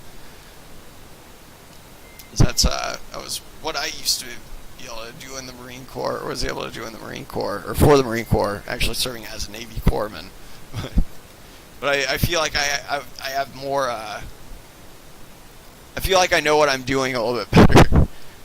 You know, when I select the guys, I guess in a way that how can I say it?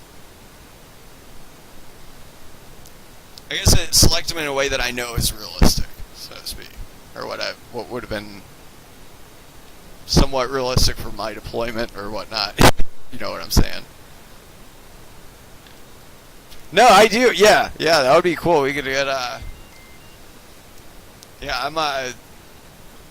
I wasn't saying that you're like, I wouldn't want that to operate in a platoon, because there's definitely multinational platoons that have operated in overseas and whatnot.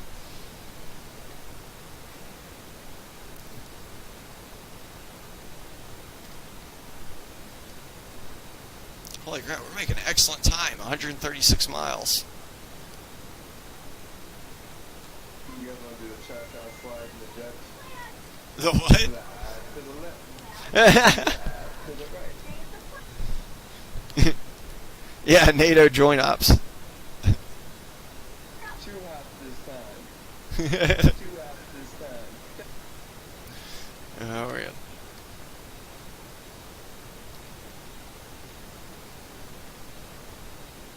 That's my I fuel. love that, Sam. I embarrass myself a lot though. 'Cause if I'm ever drunk at a party and that song comes out, you know damn well I'm dancing. Only got 2,000 pounds to go before I'm burnt through my 2 tanks. Oh man, I got 700 pounds to burn before I drop my external things. The ones on the end. 120 miles. So is that about 15 minutes out till we're over the target? I'll be firing my harms though around 70 miles or 60 miles actually. Roger that. Don't forget the ports. Yeah. Yeah. I have no fucking idea what it's other than visual wise, but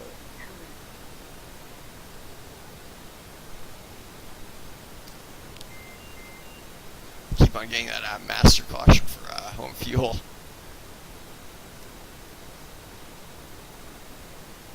easy with the power back.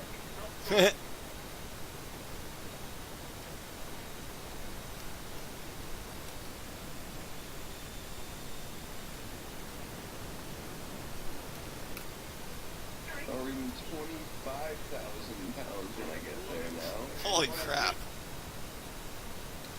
Yeah, it's saying I'm only gonna burn. Dude, I'm gonna even have to jettison my tank by the time we get there. 25.4 right now. I'm Yeah, it's saying I'm only gonna burn 400 more pounds by the time we get there, and I have 1,400 pounds combined in 2 outer tanks. I'm gonna be estimated 17.5 when I get there, so I'll be able to jettison my 2 tanks. Alrighty. How you looking on fuel tank? 12.6. 12 points. Oh man. As I said, I'm keeping it with you guys as long as I can. 100 miles. How does your fuel look if you were to turn around to Karpathos? Still 9,000 pounds. Oh, what's up? Still 9,000 pounds. Nice. I don't know if I believe that. No, it's actually pretty accurate, believe it or not. Now, granted, though, every time you do a maneuver, though, it's going to burn more gas. You know, like it's just like like I was talking about earlier, like having a string, you know, between the 2 points. You know, if it's as straight a string as possible, it's going to be the shortest length. You know, which you have to burn the least amount of fuel. In other words, I wouldn't do any tuck under rolls like I just did a few minutes ago. I'm trying to keep it mostly straight level. We are officially over Iraq right now. Oh shoot! Holy crap! Okay, wait. There's the Euphrates. Is it? No way! Is that Yeah. the ball Okay. sack right So there? I'm pretty sure is that the ball sacks. So Veracruz should be north or to the east of that. I think we are. Let me look at my HSI. What's going on? We're actually flying pretty much over where I was deployed in 07. Oh shit. Is that the ball sack right there, dog? That's what I'm trying to look at. I think it is. Yeah. That's gotta be it. Like right at our, was that 10 o'clock? Yeah. I don't know if it's modeled very well in FSX, but yeah, that's it. Yeah, it doesn't really show it very well. But that would be it. And then there's another. You can hardly even see the Peter here. Why do you guys call it that? Is the island like shaped like a ball sack? Yeah, well, it's the way the river is shaped, the Euphrates River. Oh my god, I'm gonna have to Google that on our way back.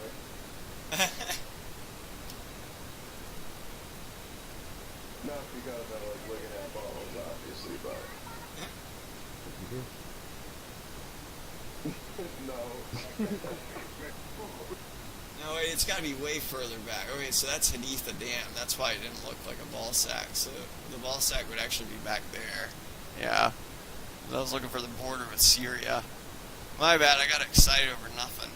I knew it didn't look right, but or it wouldn't. I thought it was just FSX not modeling it right, but actually I think FSX does do a better job than what we just saw over there, or I confused the ball sack for. Townie, you baby.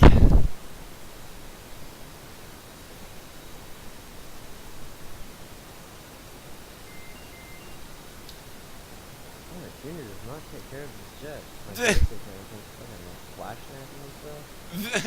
Like it's cutting out on a signal and it's back nice and everything. It's like Junior. It's 85 miles. I'm expecting a spike here shortly. I'm going to go ahead and press up to line abreast and bracket left. I'll just space it out a little bit. What is bracket left? Essentially, when I wouldn't do a real like that's where I would actually like go out like 10 miles or so and then cut in. But essentially, you're trying to sweep an area, you know, like say you're trying to put the threat in between you, I guess, if that makes sense. Oh yeah, I got you. Yeah, you're kind of going out into a threatening posture. Like if I hung out in like echelon right now, I could. Like, kind of like what I was talking about earlier, how we got all the Humvees online, you know? Like, we kind of get a little bit of spacing between us, so that way... Oh, yeah, Spike Sam, 12 o'clock. Let's go ahead and get our harm working. Okay.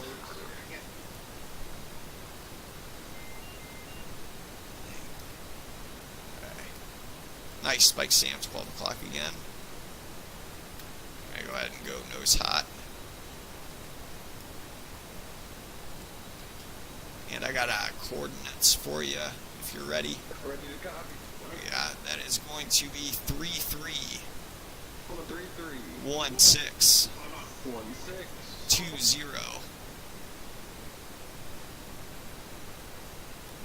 32. Would you say is it 3-2 after 16? 1620. 20. Yeah. 20 2. Roger. Whoops, shoot. I keep on messing this up. Yeah, that's gonna be north. Roger. My bad, I gotta get it entered in as myself. No, you're fine. And north. And then next one is gonna be 44 4-4. 13 1-3. 42 4-2. 80. 8-0. That is east. East. And let me get the other one for you.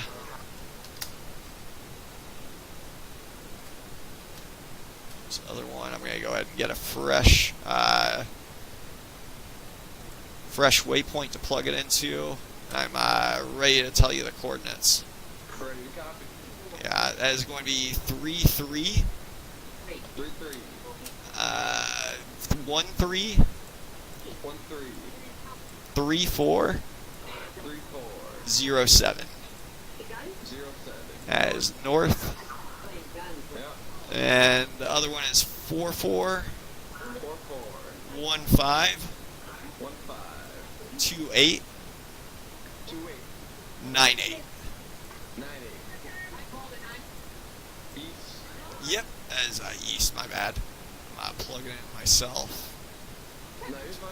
I am all set here. Yeah, nice. I got both of them loaded. Let's see. Roger, I'm going to designate the first one here. I'm going to come right about 7 degrees Yeah. or so. 310 Magnum. 310 Magnum. I got harms are inbound now. Back to you.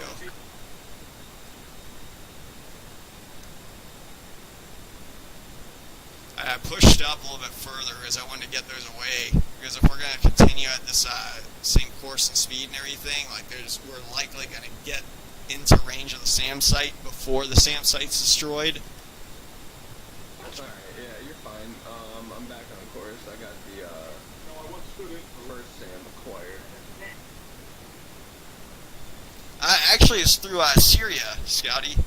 We're flying back to the Mediterranean.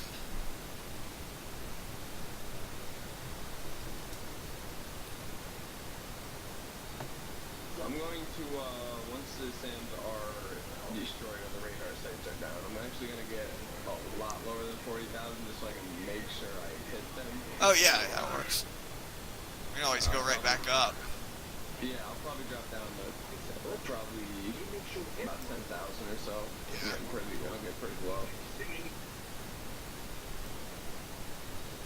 I'm about to punch off my my inboard tanks. One second, once I hit 17.6.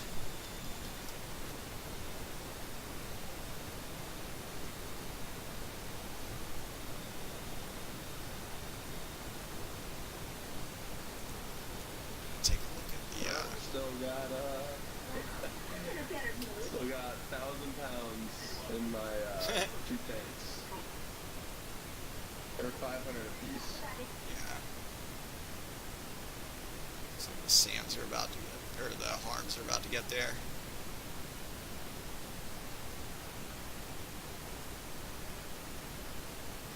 Oh, one was right next to the control tower.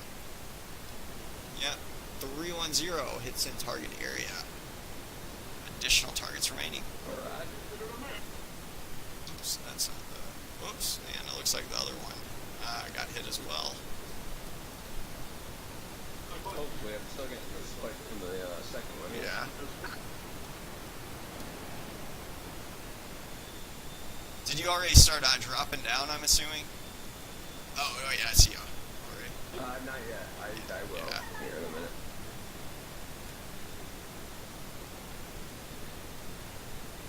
minute.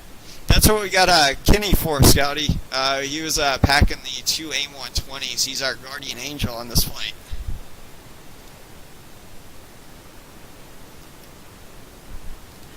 Grant, we have a few air-to-air weapons ourselves, but we definitely weren't in a configuration to get jumped on the way in.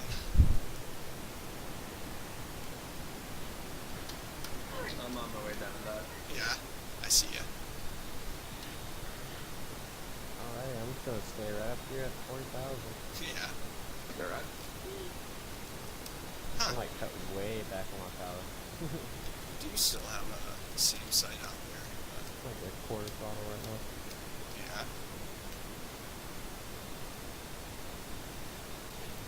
I would probably select the SAM site that's still active first, Anthony.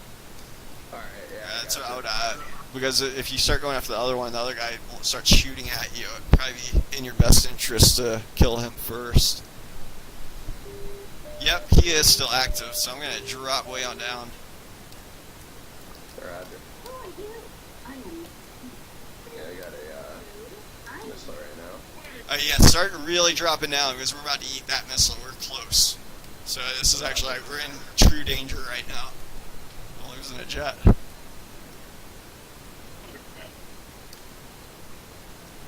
Let me know what's going on. Do you got it on your beam yet?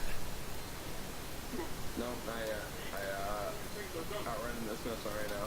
Roger. I'm going to go ahead and punch off my inboard tanks. Roger.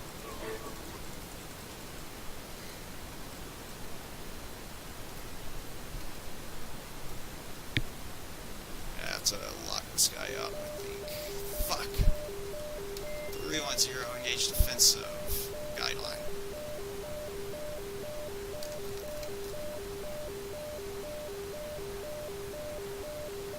I don't know if it's coming after me. Nah, I got two on me right now. Shit. Yeah, you punch out of there. Get out of there. Like, they're not like punch out of the aircraft, but like point away, get away from that SAM site. Yeah, planning on it.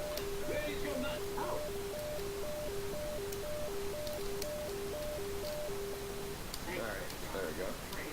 Shit. Lost the missile lock here.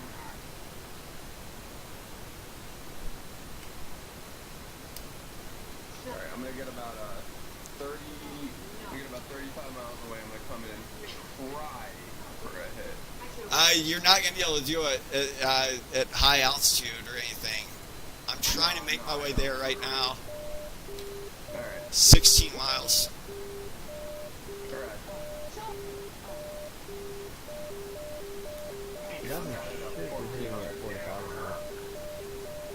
Fuck, another Sam just lifted off, dude. Alright, I'm not getting a lot, so I might be going for Kenny. Yeah, it's one just lifted off for me. Oh.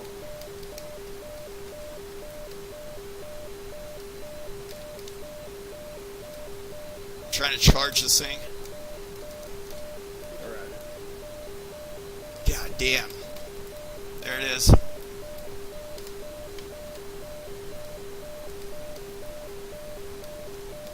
Another one just lifted off. Alright. Yeah, it doesn't see me right now. I'm trying to keep it that way. Fuck. There it is. I can fucking see that thing. It's fucking close.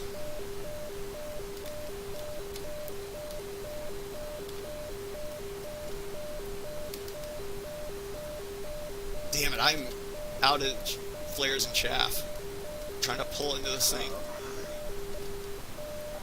Alright, it is not spiking me yet, so I'm gonna Trying to put this get building in between me and it. I'm 40 feet off the deck. Alright. I'm within minimum range. I'm gonna try to kill him with guns. Right. Holy crap, I am freaking... I don't know how many that was. Yeah.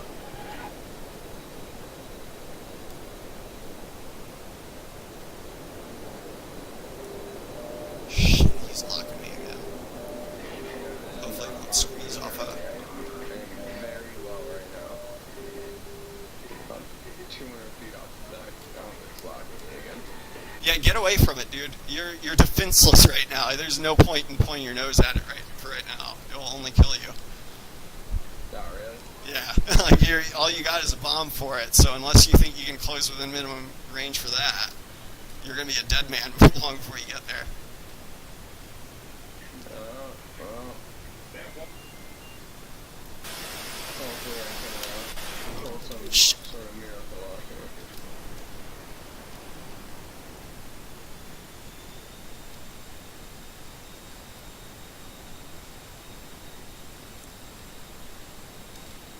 I might be fuel low.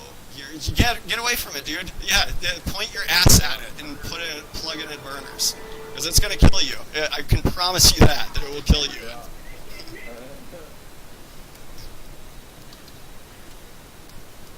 Because I cannot defend you right now. I'm just trying to kill this thing as fast as possible with guns. But I'm running. I'm at 13.8 right now. After that. How far away are you from it? 19.5. Get away from it. Yeah, that's too close. Yeah, I'm running, don't worry.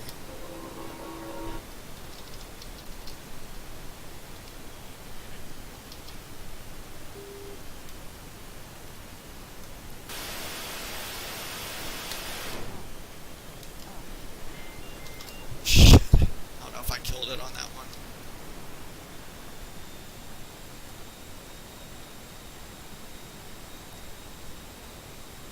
Shit, get away from it. Yeah, whoever's near it, get away from it. I'm not that close. I've been running from it. Is it just shot again at someone?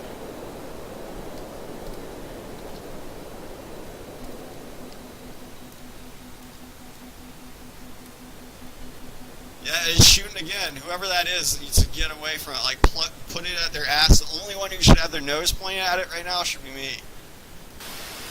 Until it's fully destroyed. Okay, there we go. Now it should be safe to start ingressing.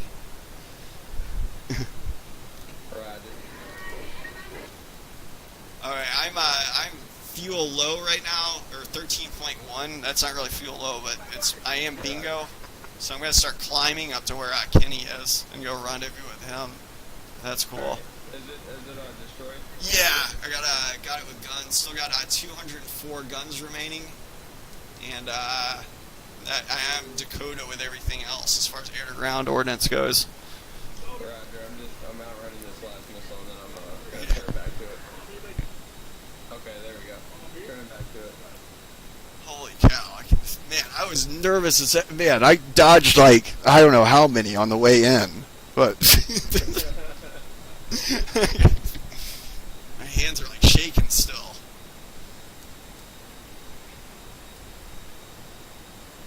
Alright, here we go. I'm on my way in. 19 now. I'm Yeah. dropping bombs on it.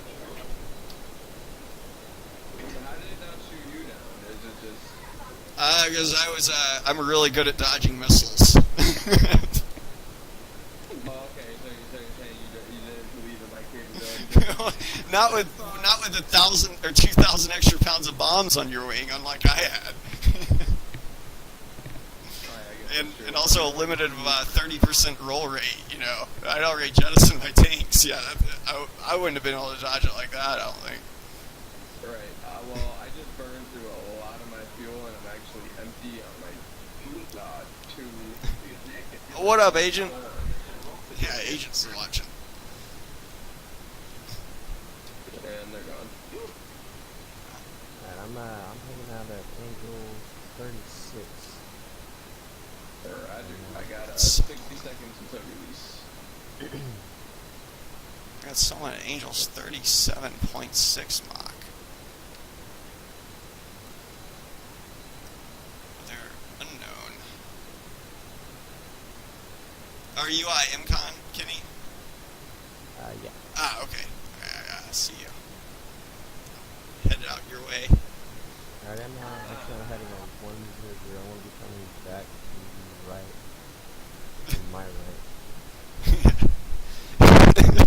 Scott just said it's a Navy Cross, I think. You're charging an SA2 like that.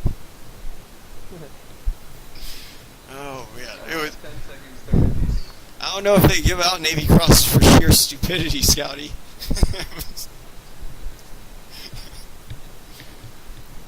That was a little bit too risky of a maneuver. 205 miles away.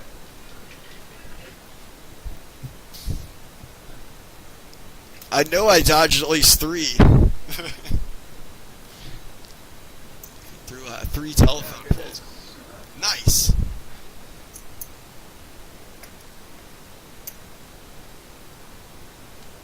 I'm 10.9. Damn, you're like the same fuel stage as me. On your fuel state? Yeah, I got 17 chaff, no flares remaining. Oh, man. Roger. I got good hits on that. We pretty much got all the all the SA2 launchers, so. Nice, hell yeah. So that was a success. Now we just got to make it back to the ship alive. Yeah. Hopefully I don't die on the... Alright, I have my waypoint set for LDKP. Wow, where are you guys right now? I'm headed over to Kenny, but yeah, I can go back to you as well. It looks like, let me get a waypoint loaded as well. Roger, how far are you out from the waypoint? I'm 852. I'm 830. So yeah, Kenny's the furthest forward right now. He's at 0.8 Mach, Angels 35. Roger, I'm 0.9 Mach. I'm gonna try and catch up to you guys here. Yeah. I'm still 20 miles behind Kenny though.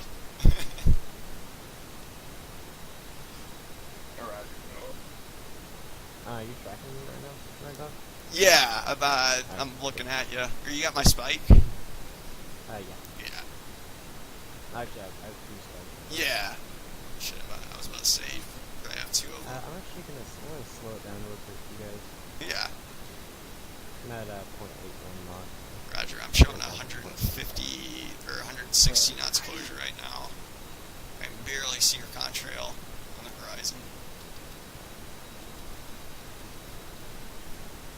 Dang, I'm gonna burn through the gas like a mofo getting back, I bet.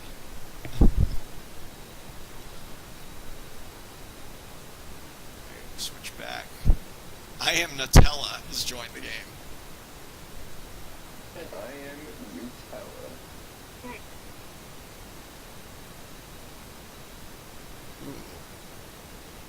The best I can do is minimum burners from here. That's giving me an estimated 2,500 pounds of gas.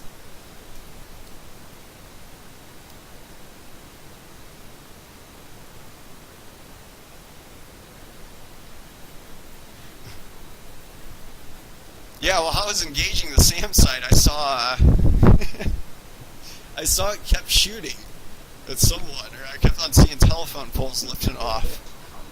And so I was like, get back! Yeah, that was me. It wanted a piece of me. I mean, who doesn't? I mean, Hey Doc, it was just Verizon trying to bring you brand new fiber optic cable. That's it. They're just trying to get right? High speed. Very high speed. So fast. I like that. I like the comparison there. 15 miles out now from you, Kenny. You should start to see a contrail way back on your 6 o'clock. Pretty high.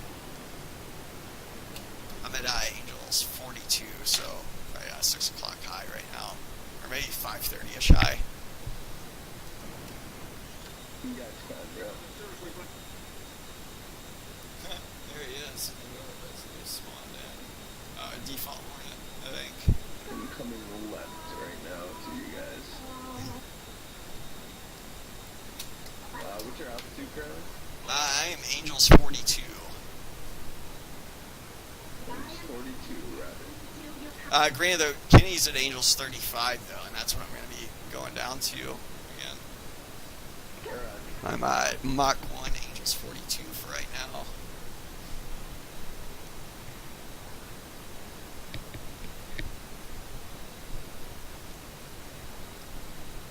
Let's see. Should be about an hour and 20 minutes out. This is the... Holy crap. Yeah, someone just spawned on your tail, Doc. I'm sure Yeah, everything. that's a default Hornet. We're just looking at. I'm not locking you up. I'm tracking you right now. Yeah.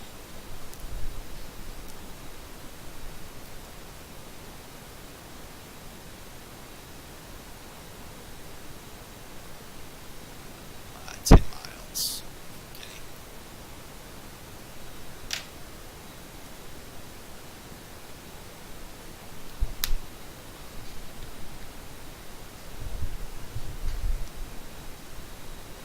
Should be about 200 knots closure.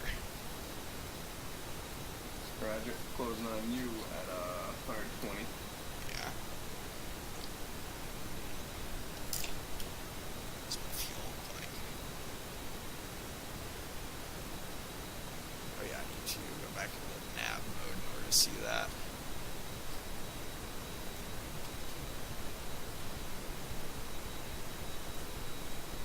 So, let me do that.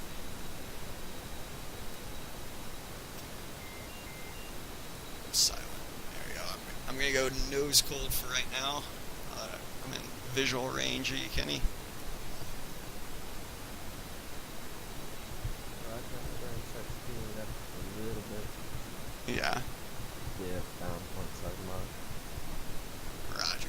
Well, one way you can do it too is or what Anthony was talking about earlier. If you what we always recommend is just setting your power to maximize that fuel on your HSI.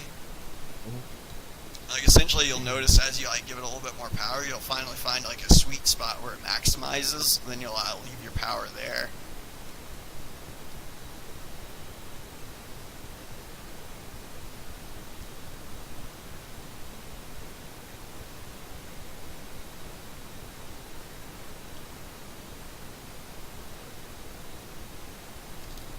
So it looks like around Ida.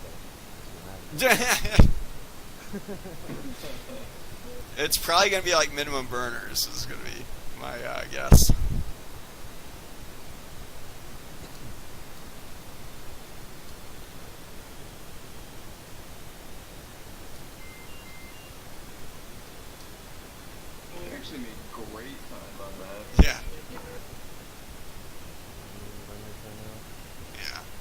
Oh wow, I got tons of fuel. Man, I'm still trying to slow down.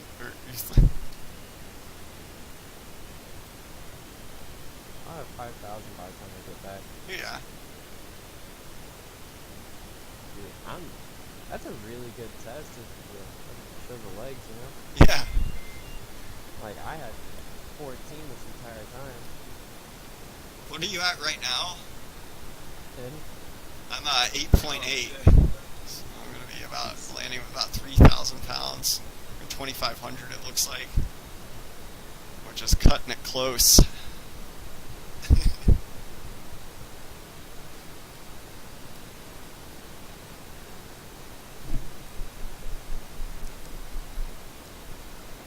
The ship will be about 80 miles, probably, or let's see, it's doing 20 knots. So right now it's 40 miles to the south of of waypoint 0, but it will eventually be at let's see, if we do about an hour in flight, it'll be about 60 miles to the south. But we should start seeing it around 220 nautical miles. That's going to be my guess.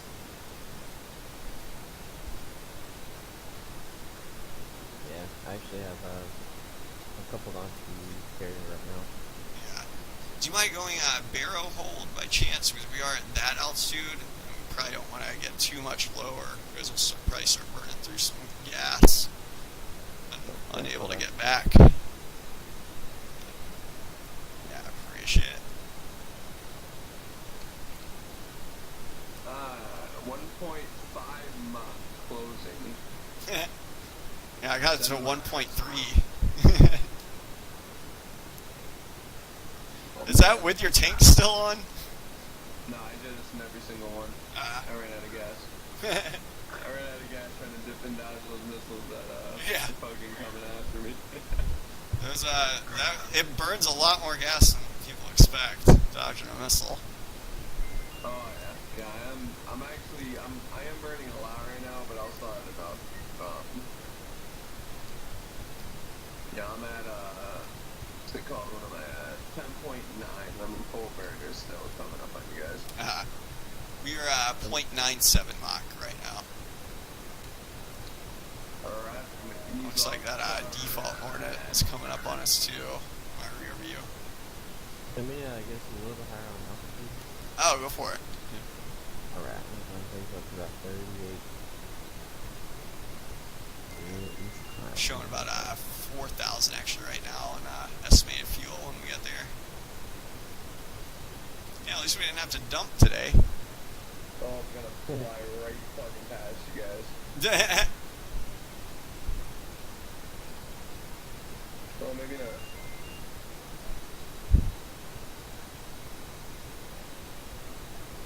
Look at that. That didn't.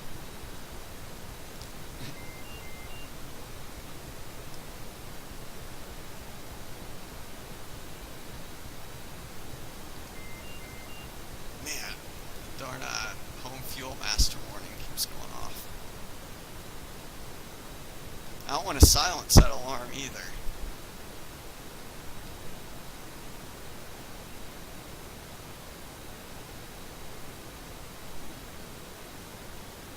Hey Kenny, what's your indicated speed? 341. We're at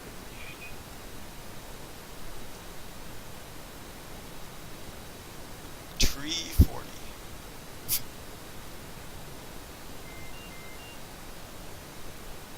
Are you in a minimum stage burns right now? Yeah. We're at I want to push this past Mach. If we level out, then we might be able to do that. So I'm not going to waste gas just go for it. Yeah, I'm right at like 4,000.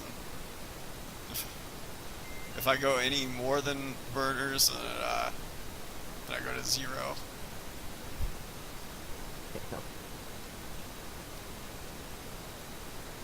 Who would have thought I would have been the biggest fuel emergency?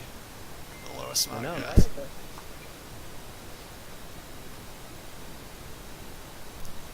I didn't even think I was going to make it this far. I actually seen I was gonna do something stupid like I fucking inverted or something and lose all my speed and alpha to waste all my gas. Like I did.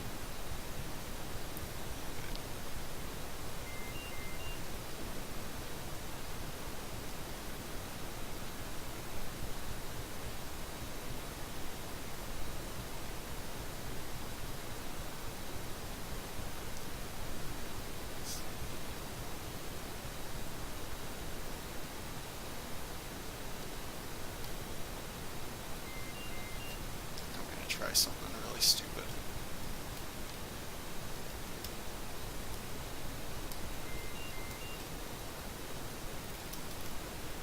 Right off your right edge, Kenny.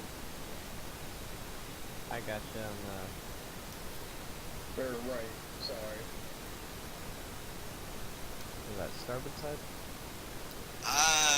Yes, that would be starboard. I bet I got mixed up because I'm kind of upside down right now. Die. Feeling motherfucker, you're out of gas and it's inverted. Well, I figure if I'm lightweight enough with fuel, maybe I can do that.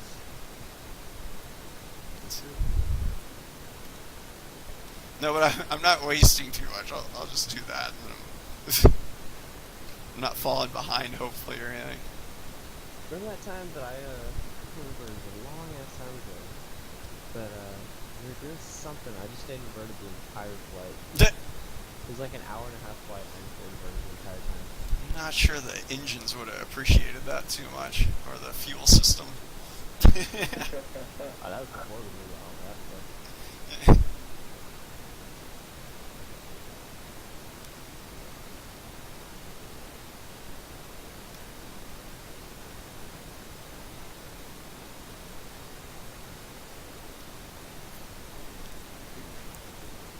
It's Angels 35. It's possible that.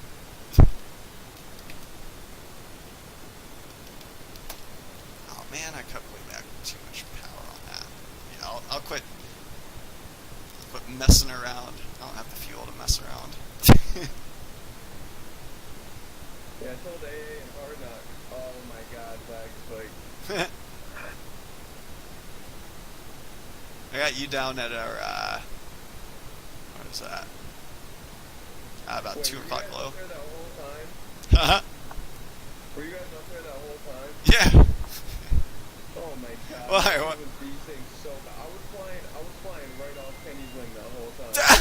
On my screen. That's awesome. Oh my god. Yeah, I just seen him just jump back. Like, oh, okay.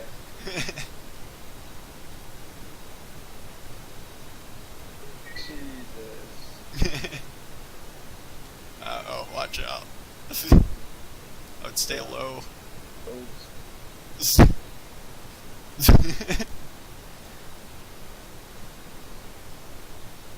Oh, god damn it. I just lost so much speed.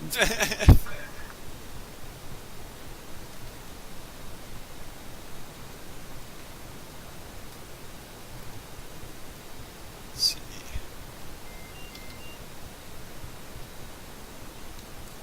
What's your indicator now?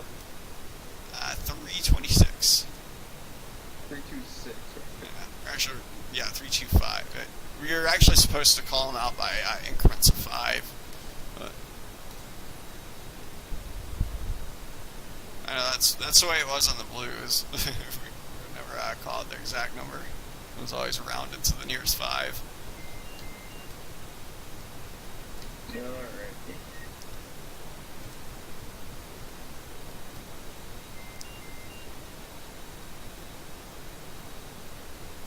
Yeah, Ken, you were probably confused when I saw I was right off your right edge earlier.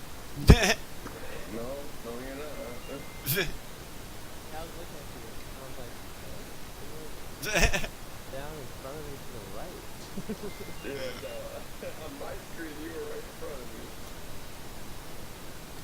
And out of nowhere you just jumped up and I looked back and I saw you guys and I was like, oh my god. Let's see if the SAM sites are totally dead. I'm gonna take them out if they're not. One of them is still has like a launcher in it, I guess, but we're gonna go ahead and get so hopefully that'll minimize the sim objects. Maybe we won't have as many desync issues. I'll have 6,000 by the time we get there. Looking at 4,000 at most. That's like if I extra careful with my power.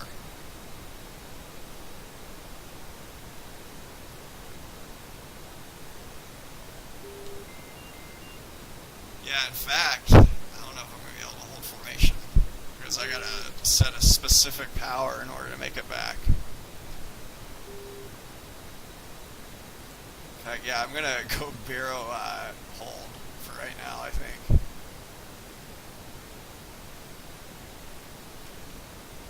Just because if I pull back on my power to stay with you, I won't make it. If I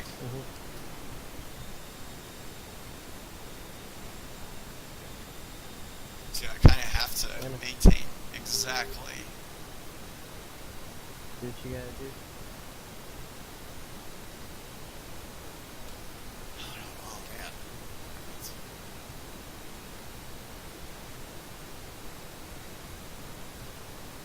I think I'm actually gonna try to set up to meet up with the tanker. Yeah.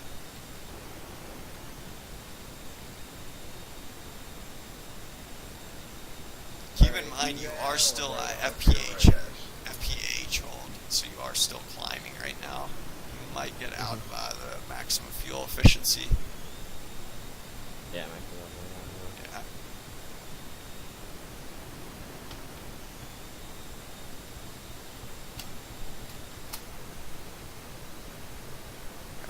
Yeah. Angels 37.5.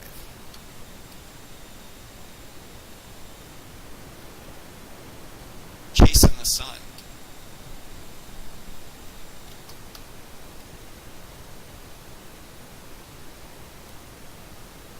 £4,000.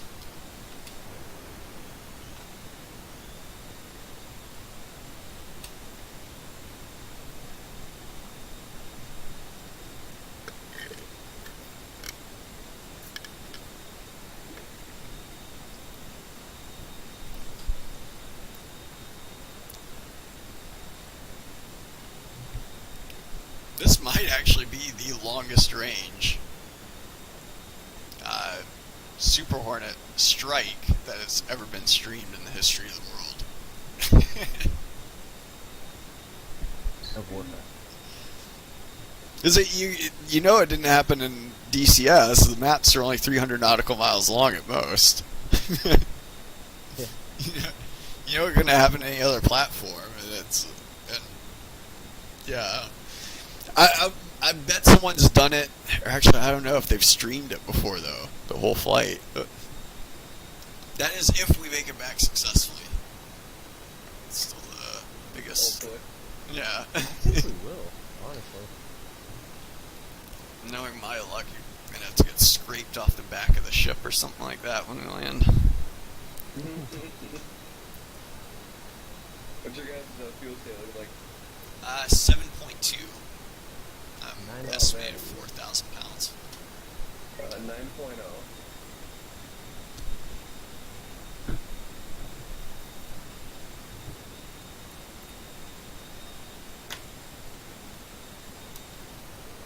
Doesn't seem like it should matter though if I go back there. Might stay with F. Man, it keeps fluctuating between 4,000 and 0. Depending on where I put my power. Like if I stay, yeah, I have to pretty much Nat's ass this throttle exactly where it is. Otherwise, if I burn a little bit too much, I won't make it. If I burn not enough, I won't make it. The logic there, huh? Well, it's realistic. Like there is a sweet spot in the real ones. You know, like it's the engines don't necessarily run best. You know, if they're maxed out or.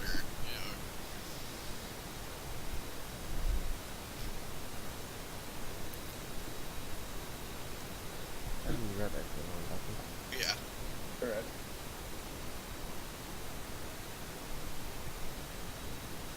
An hour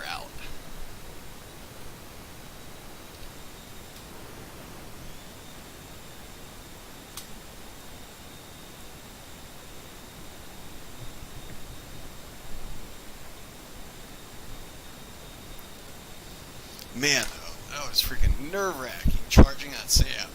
Yeah. You got to see the replay on that. Like, freaking.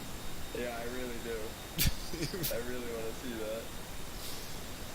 that. I know I weaved between two trees, too. Two palm trees. Like, I was low. Like, Yeah, I was real low too when I was running away. About 200 feet.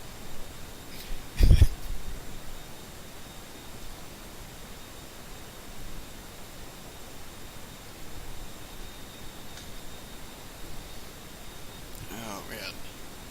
Yeah, I thought I was about to eat a Sam. Like, once I got, like, within 10 miles and they launched another one, I was like, oh, great. Like, I want to watch the attack beam and see how close some of those came to me. Yeah, I want to see that too. Yeah, actually, if I try to remind me after I land, if anyone's watching, to show the attack view, I'll try to pull that up.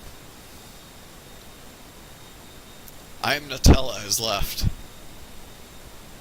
Goodbye, I am Nutella.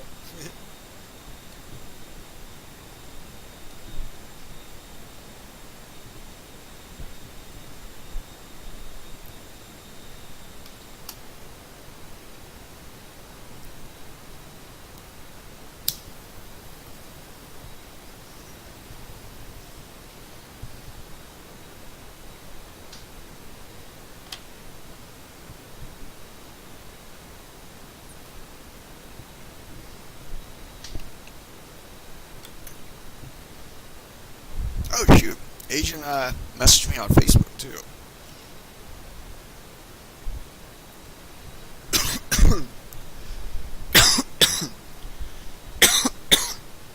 Excuse me.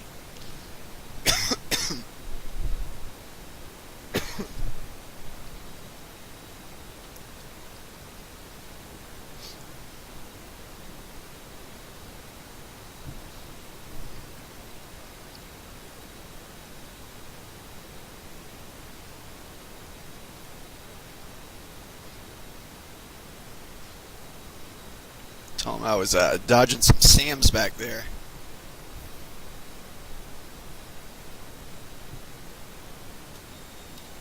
How many people actually tuned in for that entire strike? Actually, I think after once I started pulling up, we had like maybe I think it was like 5 viewers at the time. It says we got 3 right now. Oh, sweet.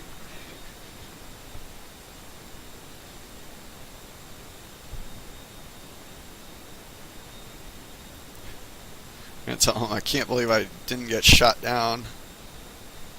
Yeah, that's crazy, man. I really want to see the replay on that.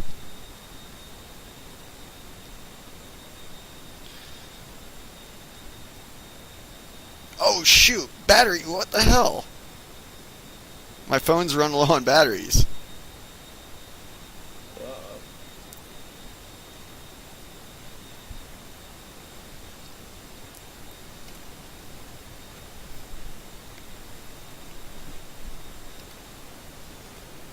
That would have sucked getting shot down all the way over there though.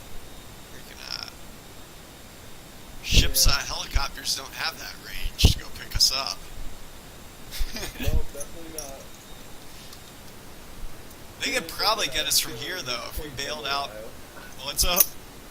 So even if they did, I have a feeling it would take a little while to get there. Yeah. I'm back. Oh yeah. That's why you got your survival kit with you and everything.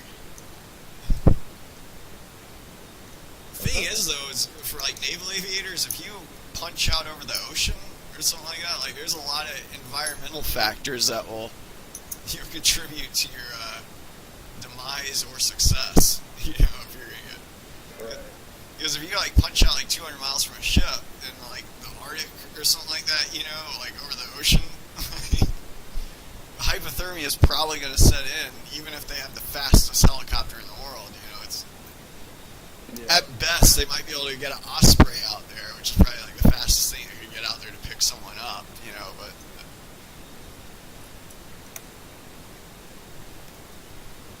yeah, that would really suck. I remember on my first deployment looking over the side of the ship at the USS Denver, and there's parts of the ocean that we were traveling through where it would just be just that you couldn't even like see any really.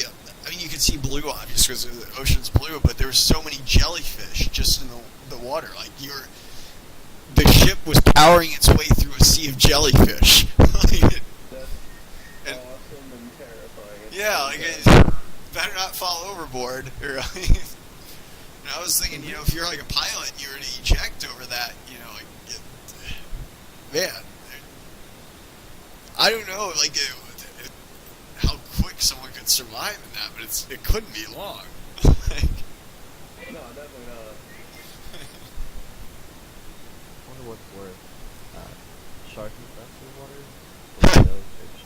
yeah, that's either because those actually funny thing about that, those waters happen to also be very shark infested too.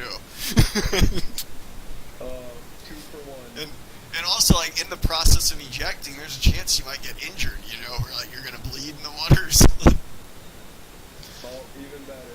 3-for-1.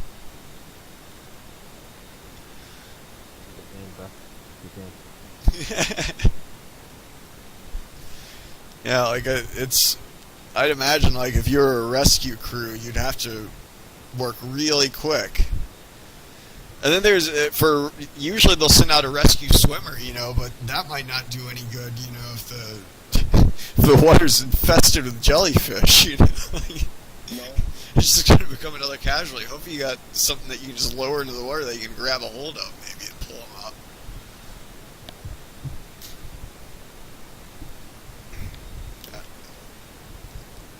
Well, can jellyfish stay through like the wet sea? They cannot. Or at least I know the ones in California can't, because I actually, like, I remember I was surfing one time, and when you're surfing to go up underneath waves, a lot of times you'll be paddling on your board, and you'll flip your board upside down, you'll let the wave go over you, you kind of like duck under it, so to speak. But I remember I did that, and I flipped back over, upright, and then I felt something on my calf, and I looked behind me, and there's a pretty big jellyfish just globbed over my whole leg. It very alarming. It was kind of one of those moments, just shake it off, But I can safely say I did not get stung by it, luckily.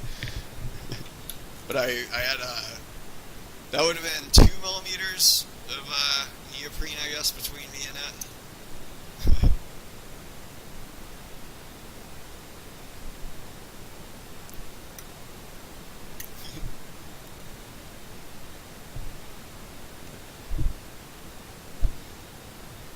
Let's see.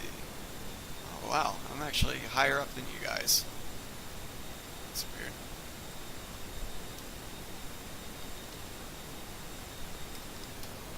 My bad, I'm like OFP. I'm still showing 4,000. I'm at 6.7 right now.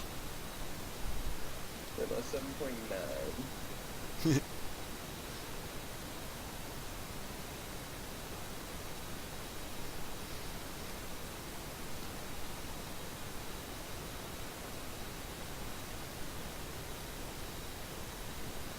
Yeah, I'm at 8.7 right now.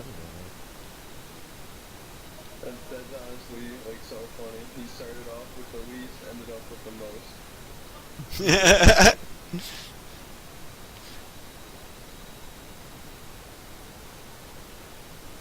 Yeah, I burned so much trying to get away from those sands. Yeah. The rest in my outer, and then burned everything in my inner, and only had like 0.2 left in my center.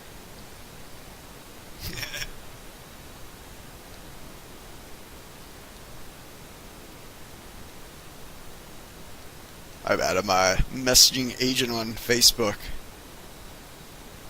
No worries.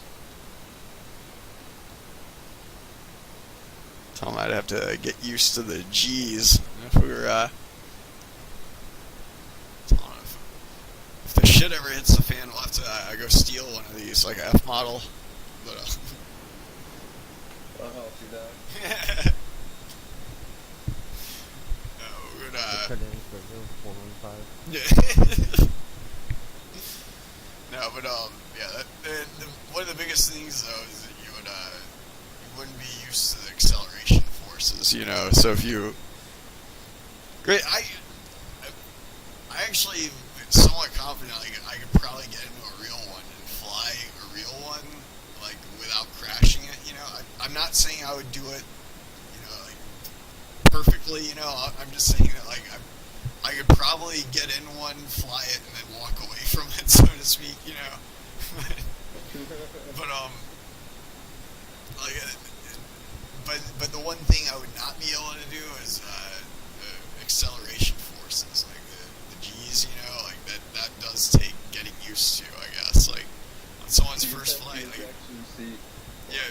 Well, if you got in one of these things, like your first time in one, you start just yanking back on the stick, you know, pulling like, you know, 7 Gs right off the bat. Like there's a chance you might black yourself out, like just really quickly, and just die very quickly after getting airborne. Yeah, that would be good. Yeah.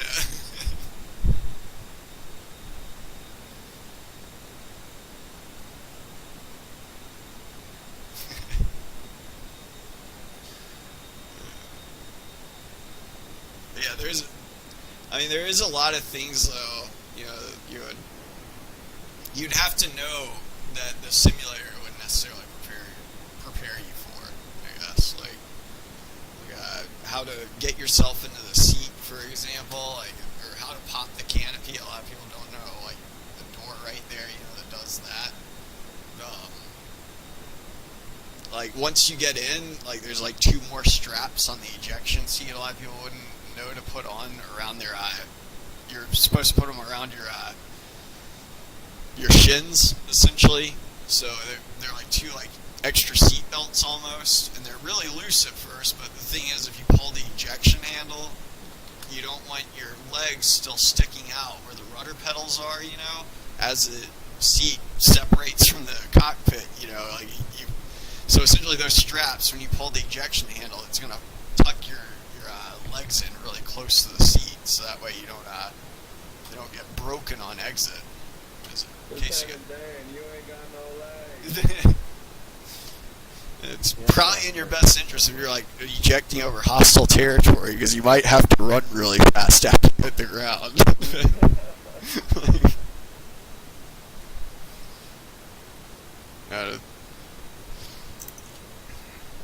Yeah, I mean, especially like I mean, you've seen those videos on YouTube, I'm sure, like when ISIS shoots down an aircraft. If they see parachutes, they'll take shots of those. You know, and they'll drive out to where the parachute is landing. You know, and just sit there and wait for them to come down a lot of times, which would suck like that.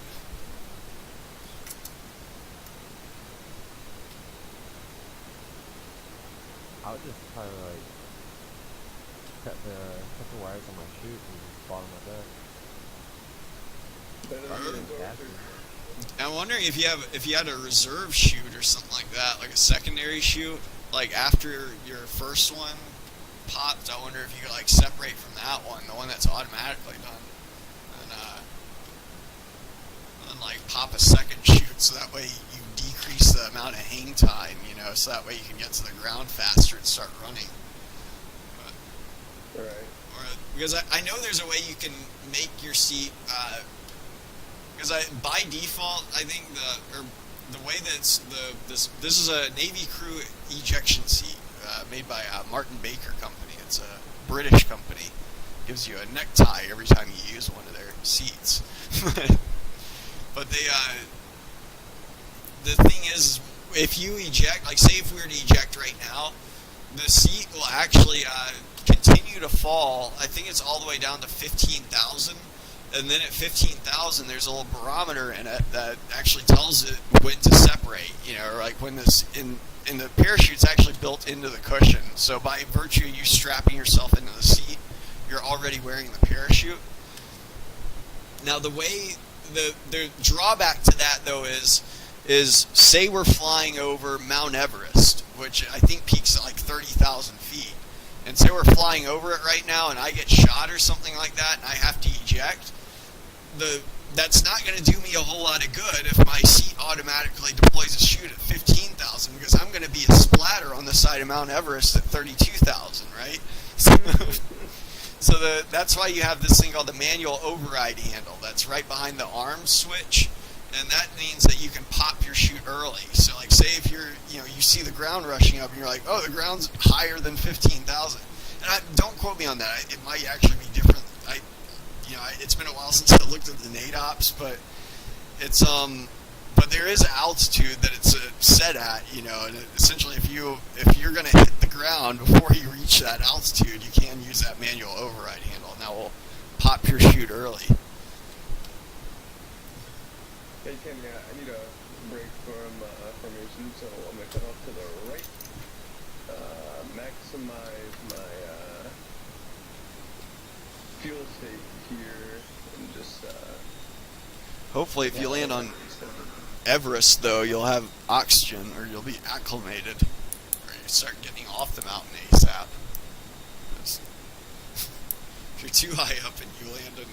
There's certain parts of the world, like mountains and stuff like that, where you actually need a supplemental oxygen to stay awake and whatnot. If you're not acclimated.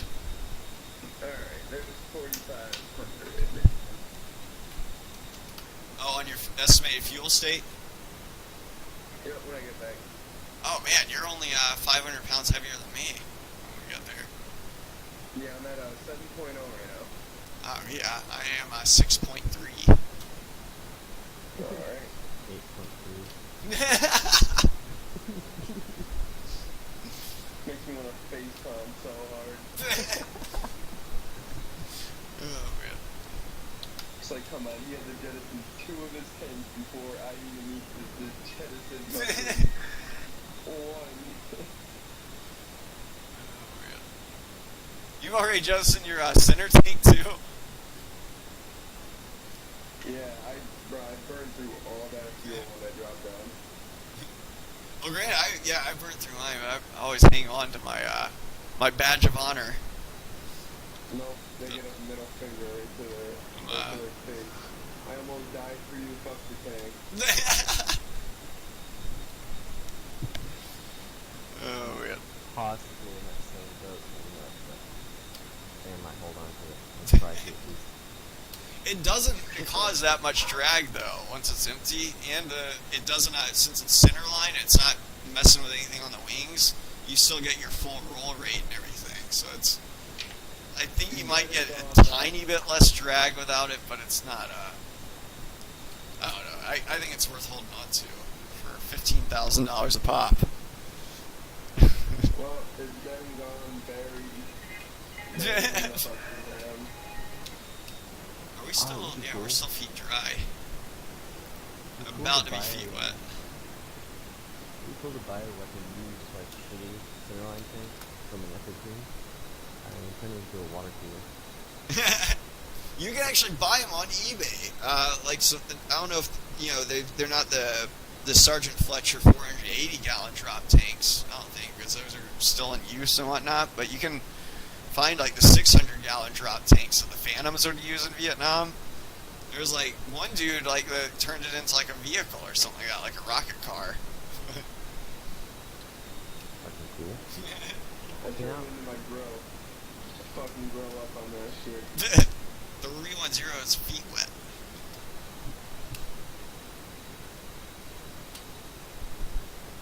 Still don't have a attack yet. eBay fighter jet for sale.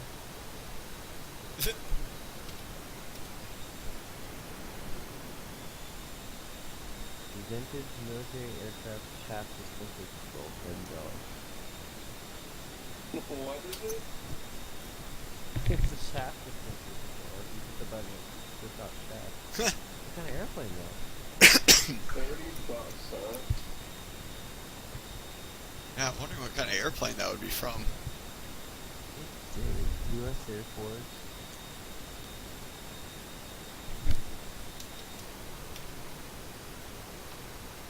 Western Chicago.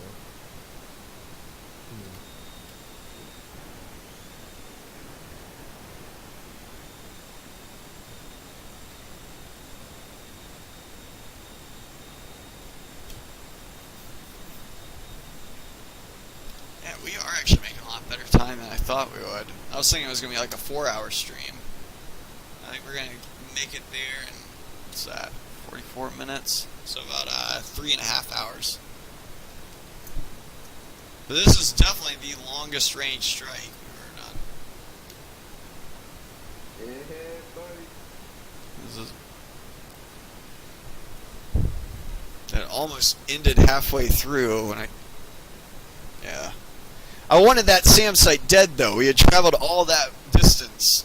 And, like, part of me was saying we've traveled all this way and I don't want to die now that we've traveled all this way. But then the other part of me is like, man, it was my harms that were supposed to do the job. I gotta get rid of the SAM site. Yeah, Doc. Come on, man.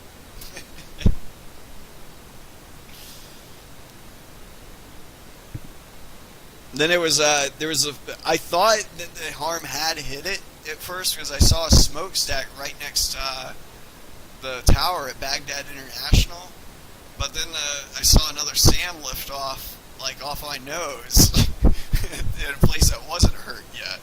So I had to. It faked you out. Yeah, one of them was still fully intact. So I was really slow too because I rolled up on the SAM site, the one that was already on fire, and I tried, like, my plan was I was going to just go into a quick alpha real quick and gain a bunch of altitude and just kind of slip it into a guns kill, on the SAM site. But then I realized that wasn't the one that was shooting. So I had to recover a bunch of my airspeed real quick and then fly over to the one that was shooting at us.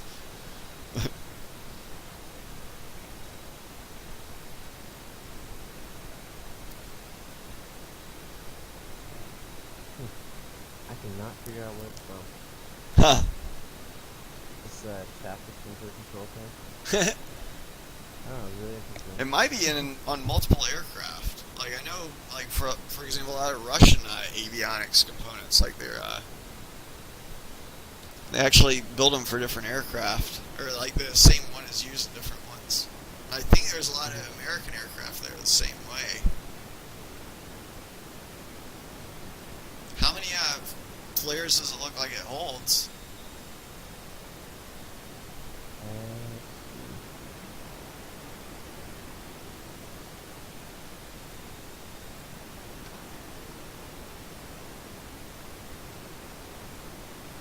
So that's actually the countermeasure dispenser right there. These 4 blocks.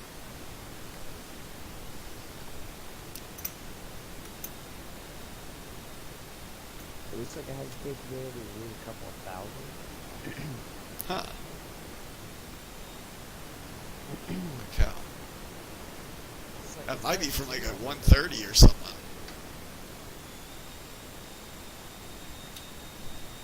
Because, yeah, the Superhornet's only hold, what is it, a maximum like 100? I think it is. That's what I'm looking at right there. It might be from like a big airplane, like you were saying, like 130, but maybe like yeah, it's 25 a pop, so it's 100 total for the Superhornet. But you have the option, obviously. You can pack like 50 flares, 50 chaff. What would be the point of even, like, having this other than the sentimental value? Maybe you're trying to build them. Actually, it might. That's a. Oh yeah, I have no idea what that is. But that's definitely not from a Superhornet.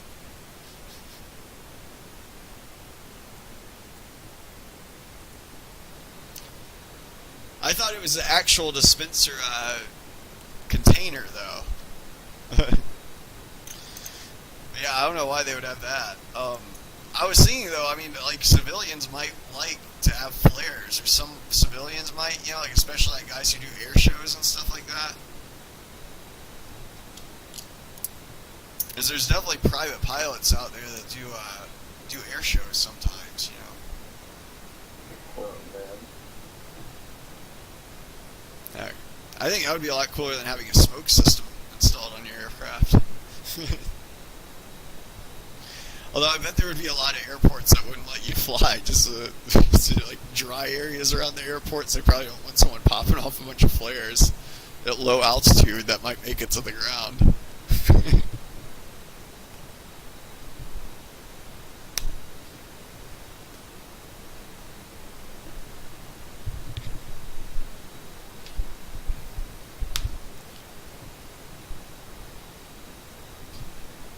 $375.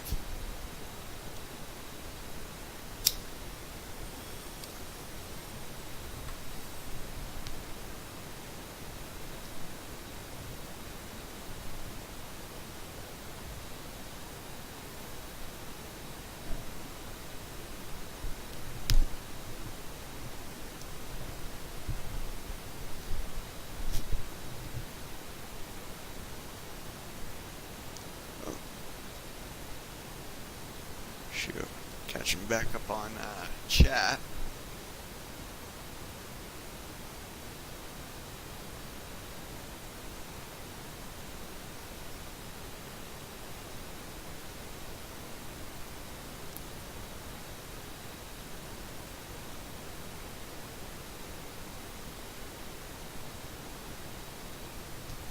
I was trying to see if there's anyone on eBay where I can find like a real like RC jet engine. Mm-hmm. And the cheapest one I can find is still about $1,600. Man, there's some people that, like I've seen on YouTube, make their own little, turbofan jet engines. Mm-hmm. I went to a RC show for jets, and this one guy had a 1/5 scale model of an A10. Man, that's pretty big. And, yeah, dude, it had like a 12.5-foot wingspan. This thing was ridiculous. He wired up, I don't know what they were. They were either like Mark 83s or 284, something like that. They looked like the things that we carry, but, and he was actually able to drop them. Obviously with no explosion, they would just hit the ground and nothing, but I thought that was the coolest shit ever. They should put grenades in them. What, my bad, what'd you say? I said he should have put grenades in them. That would be awesome. I should have put something in them, like, some kind of, like, explosive. I'm not sure. Probably Mark 82 low drags, or if you saw them like in clusters, that's where it was modeled, would be my guess. That'd be awesome if you put, like, a mini cluster bomb on it. Oh, he could have put tannerite in it. Well, you need That was put on, in fact, right? in order to set off tannerite, you need to have a high velocity projectile in it. So Oh, so just flying out of the air and hitting the ground at 100 Yeah. miles an hour. it wouldn't do it. Like, because you can hit it with like a 45 won't set it off, whereas I think a 9mm will. But it relies on like supersonic velocity, I believe. Gotcha. I think 9mm won't do it either, even if it is supersonic. But I know 5.56 and 7.62 will, or 7.62 out of a rifle, obviously. You pretty much need a rifle to make it go off. Granted, though, I do not endorse that stuff. Like, Oh, tannerite? there's so much stuff goes wrong with that stuff sometimes. Like, people always want to put something on top of it that flies through the air and takes off someone's head or something like that. But You ever see that video of the world record RC jet? It's like the fastest one in the world. oh no. Dude, this thing fucking flies, bro. I forgot what the top speed was. It's like 525. Man. 525 miles an hour, man. That shit is ridiculous. Yeah. I don't even know how you can control that. I feel like the slightest input on that stick, if you fuck up, that thing's going for a tumble. Yeah. But yeah, Tanner, like, don't get me wrong, I don't think it should, like, be illegal or anything like that, but yeah, it's just I do know it gets misused a lot. It's cool if it's, like, used used appropriately, you know, and everything. Yeah, there's a man. You know the expression in America, this is why we can't have nice things. That's good. Does Tannerite like nitroglycerin? I do know it's a nitrate. It's not nitroglycerin though. Exactly. Nitroglycerin you can set off by like hitting it hard enough with your hand. Oh, you can set it off just by like slapping it? Yeah. Pure nitroglycerin is touch sensitive. And same with like things like RDX, which is the primary component in like C4, for example. And it just stands for Research Department Explosive. But the reason we don't use RDX by itself is because it's extremely touch sensitive.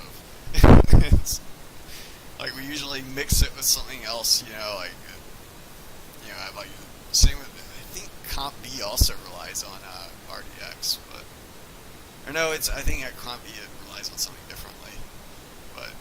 But yeah, that's why you don't like it wouldn't be ideal to like carry on just a block of like RDX, you know, just because that would if you like jump too hard or something like that, there's a chance you might but it's C4 on the other hand, though you can hit it with a hammer, you can literally burn it. You can like for example, you can take apart a claymore mine, you know, like this was really common in Vietnam for soldiers to take apart the claymore mines in their battle position and take the C4 out of it, you know, and then just use the C4 to heat up their meal by just lighting it with a match, you know, or a lighter. And it will burn, it just won't blow up, you know, like a lot of people would expect it to. In order to set off C4, you need heat and pressure. So like i.e. like a blasting cap or something like that. So it's ideally a lot safer. Like a C4, you're not going to have like the chance of like blowing up accidentally on your way to the target.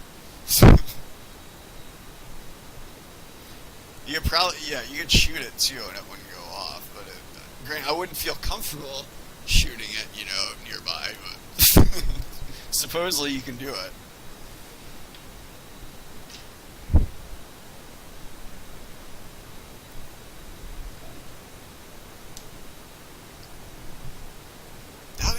Man, I wonder how much you can make a RC jet engine though for. That might be like a profitable business. Oh, the one guy, I was talking to him about his F-16. It was a one-time scale model. He said he put about $40,000 worth of work into his jet. Oh, wow. That definitely would not be turning a profit if you can expect to make like $2,000 back on eBay.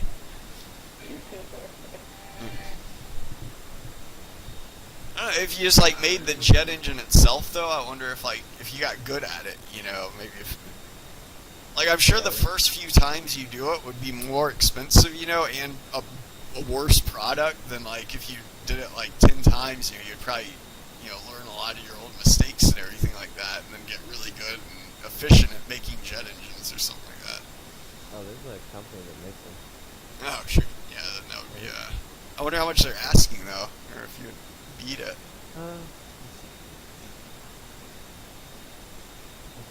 It's called Jetcat. So I'd imagine like it couldn't be more. I bet someone could do it for $500 in raw materials, but then again, it might take like a week or so to do it, even if you got good at it. You guys know those rocket engines for the like the little, not the, I wouldn't call them toy rockets, but those the little model rockets. Oh, Estes. Yeah, I used to shoot those off when I was a kid. I used to love those things. Yeah, I didn't have the fucking electronic launch thing, and I never knew they needed to be set off by a charge. So I just took a wick I made out of fucking paper that I dipped in wax, and just stuck it into the bag, lit it on fire, and this whole engine was just on fire, just burning the cardboard. And I was just sitting there like, why the fuck isn't this thing going off? Like, I was so pissed, dude. I sat there for like 15 minutes, and the whole thing's just on fire. And I'm wondering why it's not going off. And I didn't realize that it needs an electric change. Alright, so their strongest engine puts out 52 pounds of thrust, and Holy. is $4,249. And their smallest one puts out 5.25 pounds, and that's $2,500. Man, I don't know if I would be able to. That's a lot of thrust. Like, how big is it? Like, I don't know. And they size also of a have Coke turbo- can or something? You can get like several of those. You could like make like a rocket pack or like a jet pack. Excuse me. It wouldn't be a rocket. Oh yeah, they have it. They also have turboprop. Oh man. Yeah, you could buy like flamethrowers too online too. Like, didn't Elon Musk make one recently or something? Yeah, I he did. Yeah, man, you could like make your own like superhero like uniform or whatever, like complete with a jetpack and a flamethrower.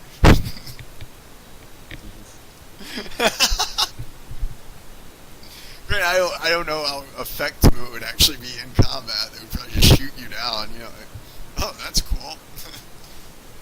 Let me take a shot at him. Man, this turboprop goes for $5,000.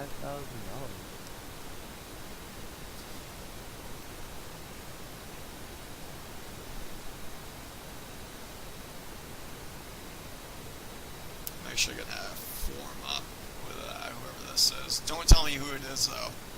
I'm just gonna form up and read their tail number. Actually, I already know who it is. Because you're missing your center tank. It's gotta be Anthony, or 305. What? What's going on? There, I was saying like I'm gonna form up with whoever this is up here. Like I'm confident I can probably make it from here. So I was gonna reform with you, but I was saying I wasn't don't tell me who it is that I'm forming up on, you know, because I was just gonna read your tail number, and see who it was that way. Okay. Yeah, I got you. But before I got to that point, I was like, oh yeah, this one's missing. It's a centerline tank, so therefore it must be Anthony. Yeah, that's me.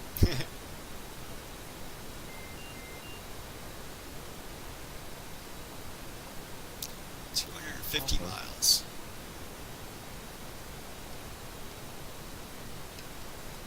It sounds just like.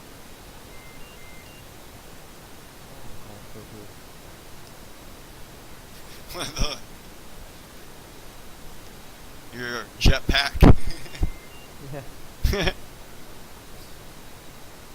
Even got like an electric motor that starts it. About 30 minutes out.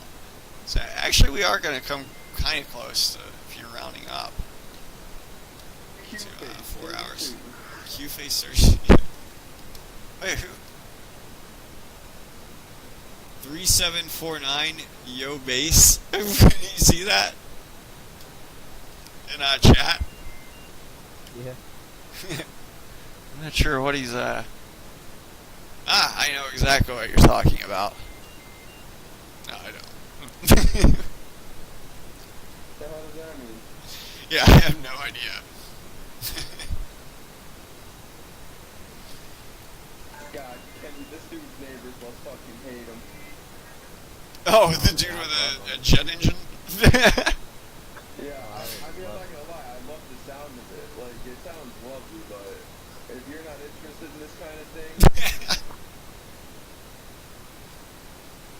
his neighbors must want to murder him.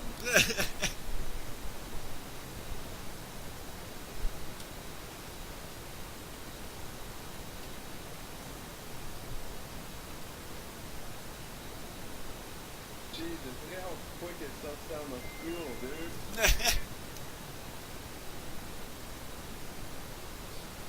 Jet engines will do that. It's sucking fuel almost like it's running away from a SAM right now. No, no, I'm not even watching. That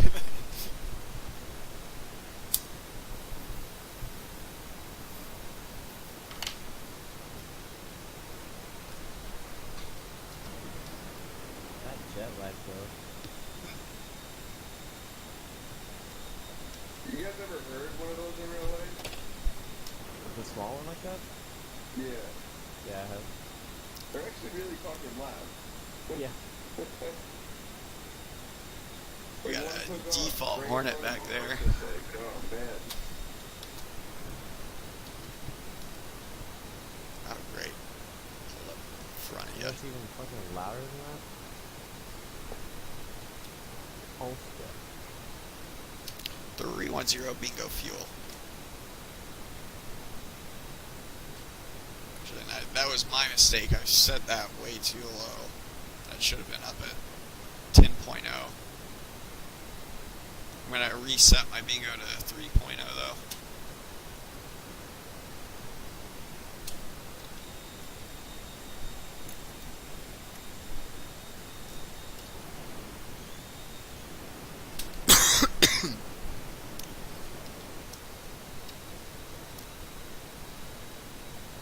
I should be able to make it.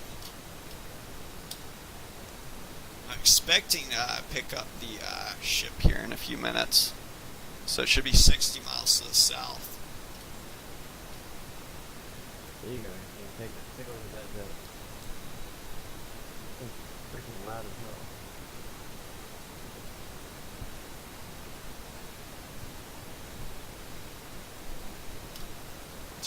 Miles. Actually showing 3,500 now in my expected fuel. I'm at 4.5.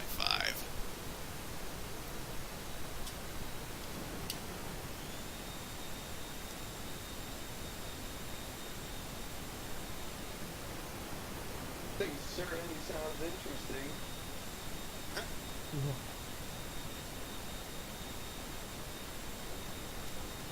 Yeah, in World War II there was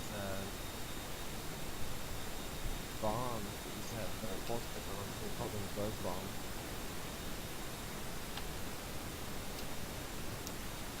Didn't the Germans, like there was a German dive bomber, I think it was the Stuka or something like that, that had a horn on the bottom of it.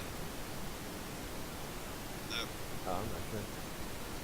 There you go, Kenny, check that You out. hear the noise a lot of times in like a lot of movies, like when like an airplane goes into a dive, it's like that. It looks like a horn winding, but in reality, there's only like one airplane. It was some German dive bomber that did it. Yeah, it was making a sound because of the wires on the wings, right? They actually had a horn on the bottom that sucked in air and made the sound. It was done intentionally for intimidation purposes. Oh, I thought you meant like it sounded like a horn. Yeah, it definitely sounded like one, and that's what it like. That is the sound effect that a lot of people use in like movies, like when an airplane dives and stuff like that. But I think in reality, like there's only one that made that specific noise when it dove. There's other, like, I'm sure an airplane makes like all sorts of funny noises right before it like gets overstressed, you know, and explodes or whatever. But that particular noise that they use in a lot of movies, I think, is only on one aircraft. It was man.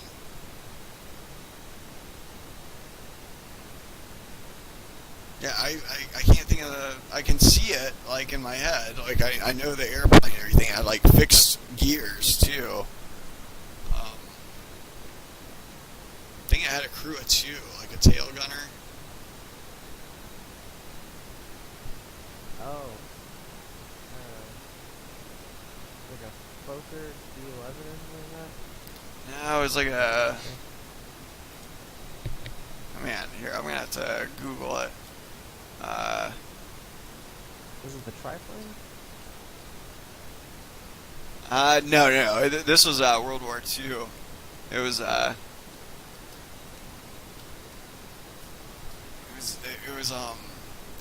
single wing or mono wing airplane.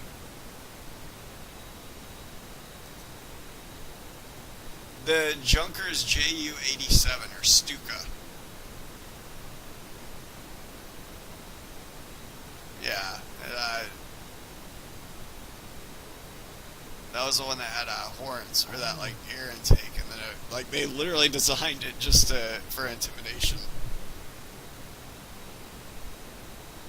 Or the horn, There's at some least. things that are flying right now. What's up? I want to see if I can find one that's flying. I don't know if they would still have the horn on it, but the horn only works once it goes into a dive, or once you like exceed a certain speed. That's when it starts making the noise.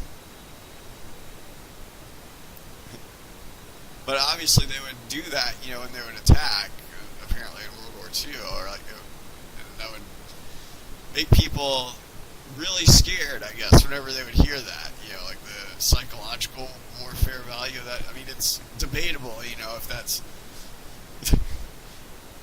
They obviously lost the war, so maybe it maybe we were doing more right things than them, but... There you go, right here. But yeah, I mean, that specifically, though, I don't know, like, to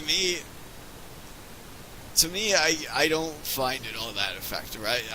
I can see what they're going for, but the thing is, like, as someone who served in the military, that all that's doing is just telling me, like, okay, you're attacking now, you know, like, it's...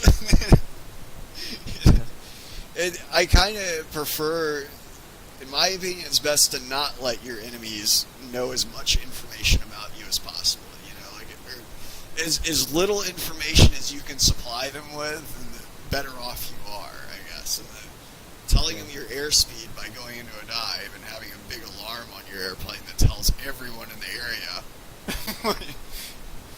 You know what I'm saying? Like, I mean, hell, maybe I can just make my AAA gunners, you know, practice for like, okay, this is what, we know exactly what noise it makes when it hits 500 knots, and we know exactly what lead to put on it at 500 knots. You know? Yeah. There's a video right there. Diving. What's up? There's that video that I posted. Video of diving.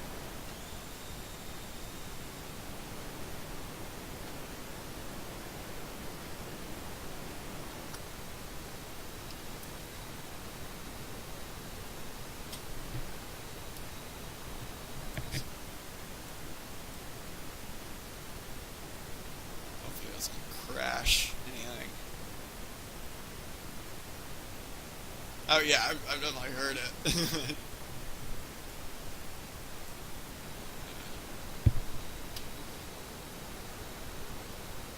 But yeah, it's that, you know, that noise though that you hear, like it's that's what like all the movies and TV shows like always use. Like it could be a commercial airliner, like a 747, you know, or something, and it's like, oh my gosh, both the pilots are dead, and then for some reason the airplane automatically starts diving, and then like some hero comes up to the cockpit, and you hear the horns start going off, like from the Stuka dive bomber, and you're like, what the heck? Why is this aircraft equipped with that? Oh, this sound. Okay, I just clicked on it. Yeah, I've heard that in movies a lot. Now there are, I think, yeah, there are a few movies that get it right when you hear it, because like there are some World War II movies I think that have actually used it, you know, to portray the Stuka dive bomber.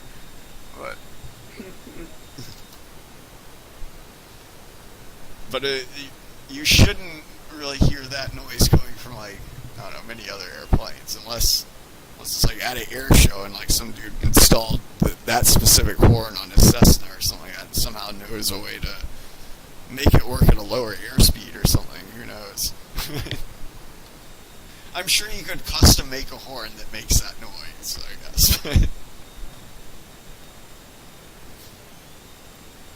But I don't think there's any aircraft, you know, that are like, I guess by virtue of putting their airframe into a dive, that particular airframe makes that noise, you know. That's diving.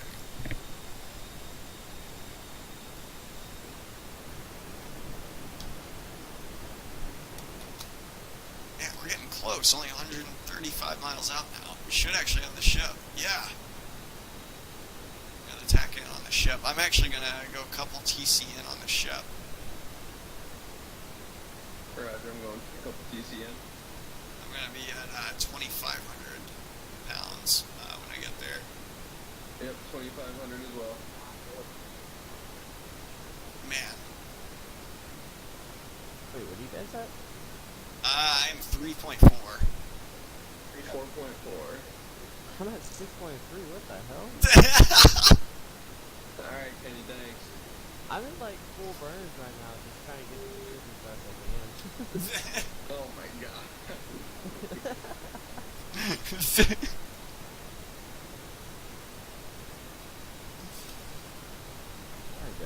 I'm just like full burns. That's what I was like.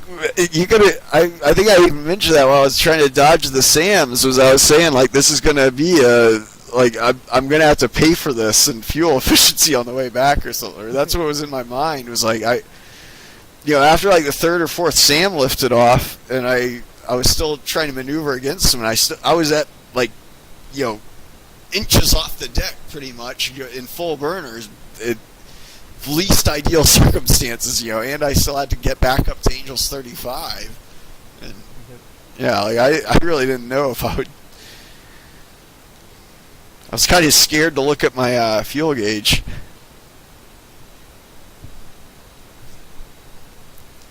Anything? I'm gonna go rendezvous, I think, with a tanker first, if that's cool. So that way you'll get on deck, and then I'll just like take on like 3,000 pounds, and then I'll be right behind you.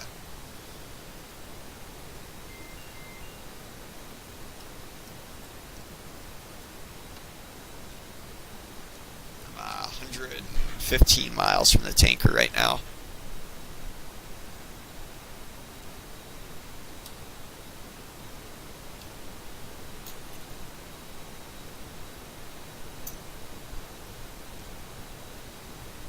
We could actually still, it's, I don't know, about 10 minutes out though. Once we descend down to the sun will be even lower on the horizon.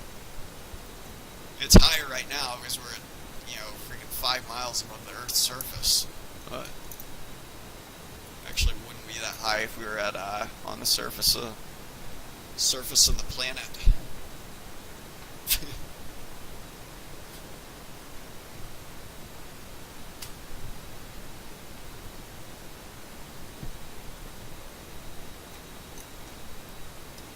So yeah, I'm probably going to go for a Case 3 CV1 approach.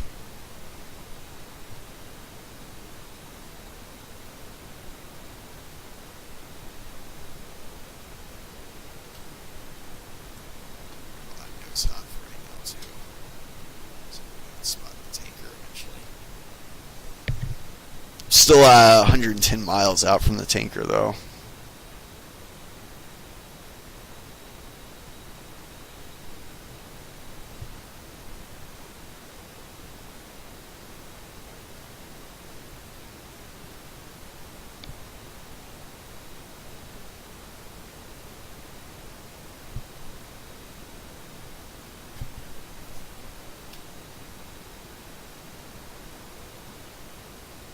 So 10 minutes out.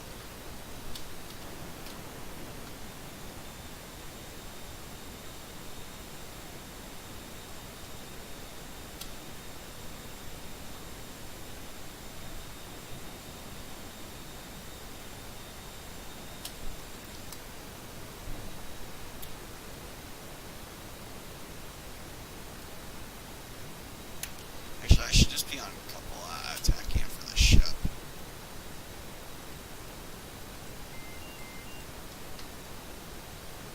Since the tanker's orbiting the ship anyways, I don't want to be dragging my nose back and forth to the left and right.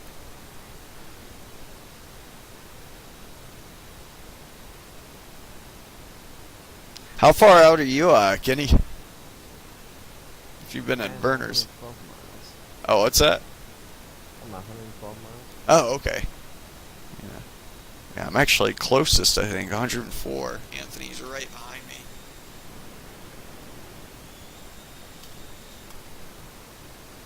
Yeah, so I'm about 9 miles in front of you.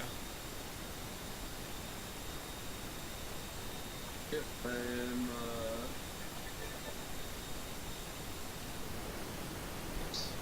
102 out. Yeah. Right at 100.5. It's about 2 miles in front of you.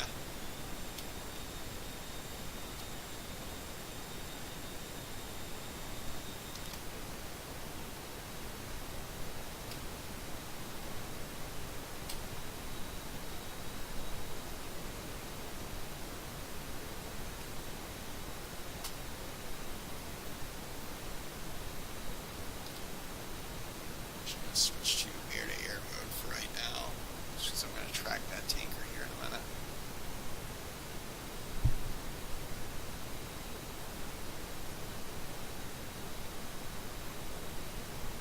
So that would be, man, been streaming for about 3.5 hours. So that would be, it's 3 times 2 would be 60 nautical miles plus half an hour after that, so 75 nautical miles south of Karpathos right now. Bad. My brain's starting to slow down. It's late in the day. Man, yeah, thanks for staying up, guys. Shoot. I'm all the way over here on the West Coast. You're over there in New York, and McKinney's in Texas. Holy crap. No worries, man. And yeah, you're looking at like almost 4 o'clock now. 4 a.m. Not too bad though. I was up till 5:30 the other day when we did that one strike. Yeah. 83. Yeah, it's not bad. I'm not that tired, so. Oh, yeah. Even though I have a feeling it's just because I'm up and flying, but as soon as I get off TeamSpeak and exit off, I'm sure I'll start to feel the Sandman gift. Oh yeah. Dude, I'm proud of what we've done tonight. Like, that is insane. Like, I don't know, I think this is actually the longest strike like I've ever done in a Superhornet, hands down. Like, all of my years of flying. Honored to have been a part of it. Now watch me bolter. Or no, watch me get a 1-wire.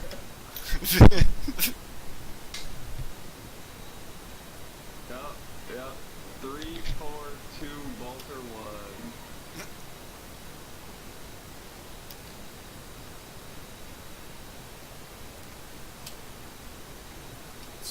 It's an order of preference that we have. Yeah, I'm about to be fuel low here in a minute.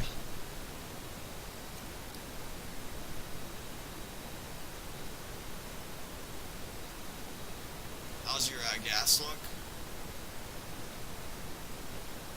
3.4. Nice. Still looking at 2.5 at push. Yeah. I am not rendezvousing up with the tanker, but I will wait for you. Wait. Oh, on deck? Yeah. I gotcha. Yeah, I'll be not too far behind you. Alright. Probably, I'm guessing Kenny will come in right after you, and then I'll be last on board. Alrighty. At 2.9 right now. Pressure will be on, don't bolter. Oh, jeez.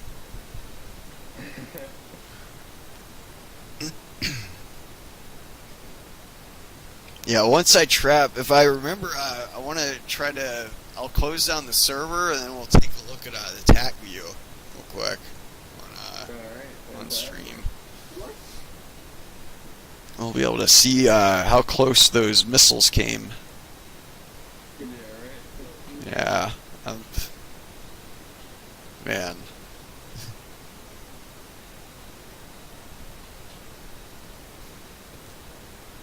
$55 miles from the tanker.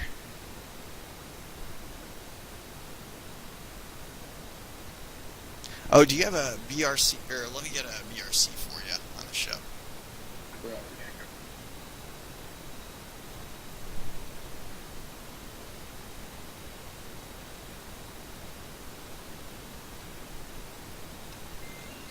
$176. So you're looking at expected bearing 167 degrees.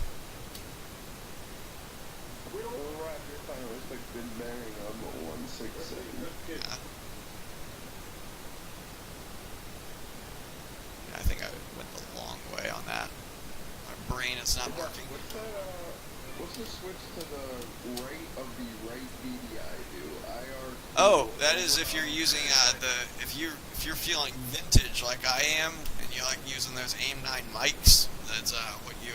It actually in the VRS Superbug right now, it has no effect. I think it might have an effect with a Pro Pack, but what it does in real life is the AIM-9Ms and anything earlier than the AIM-9X Sidewinder, you actually had to have, the Navy would have to put nitrogen bottles in the wing tips, where and the nitrogen would actually, there's hoses for it that would cool the seeker head.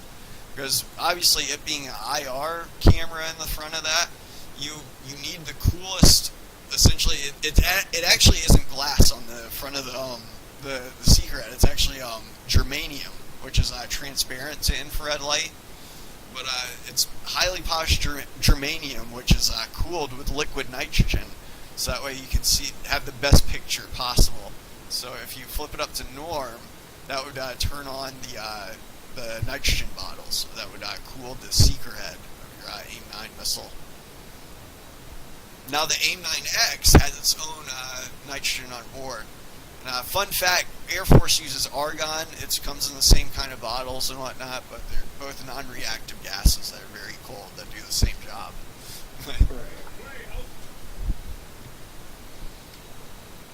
And I'm sure if you landed at an Air Force base, they could slap an argon bottle in there and you'd be just fine with that too.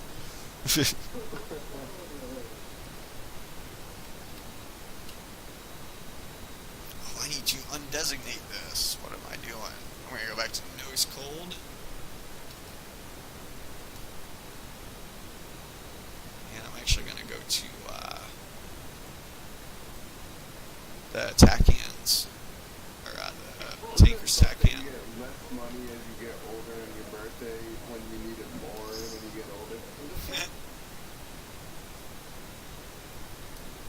I'm actually going to go back to the nose hot for right now because I'm going to put an aspect on this.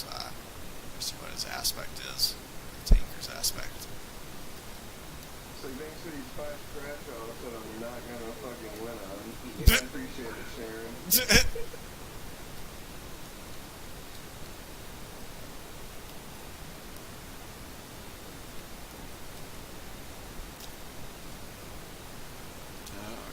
I've actually won every single lottery there's ever been. Did you know that? Yeah? Yeah. How so? Because I didn't play. Oh my god, dude, I'm a fucking idiot. I had this thing on. Oh my fucking god. Oh my fucking god, dog. I had it on. I had it on the tanker, not this shit, dude. It's all good. The ship's right under it. Yeah, I'm 25 miles out. Yeah. You can go ahead and start commencing if you want. You got the fuel for it, or? Oh, yeah. Yeah. You could actually you might be able to get away with a case 1 recovery if you want to. 'Cause it looks like we do actually have the daylight for I'm going to commence yet because That's what I'm I'm going at for. 2.7. I'm actually going to wait to commence till I get a little bit closer. Yeah. I hear that American dad.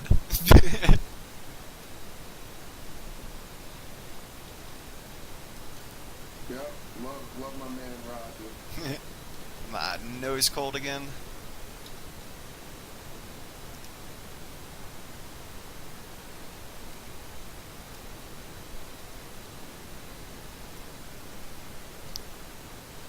See, I'm gonna try to get there before I get to 2.2, because that's when you'll get the fuel low master warning. How far are you? 2.4, and I'm 0.5 from the tanker. Crap.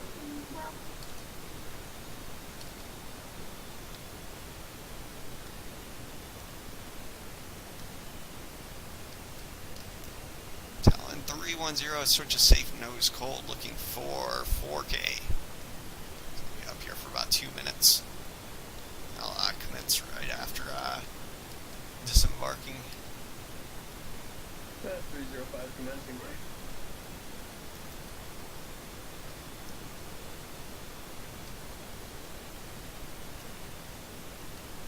Yeah, let's see how much fuel I burn on my way down here.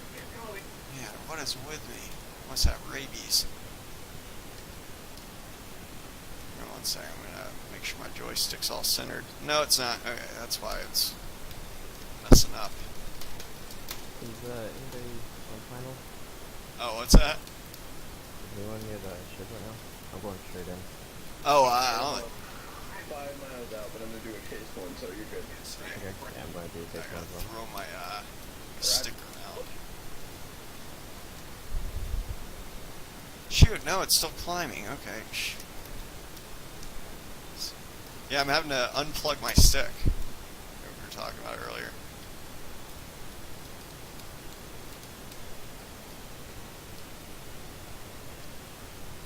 Yeah, I got your spike to my 3 o'clock one.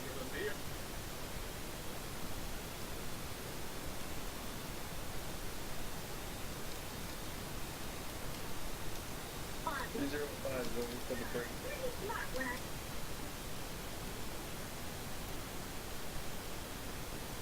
205 break. What am I doing? What is with me? I guess I've got so used to flying high altitude, I'm not used to these controls being so sensitive.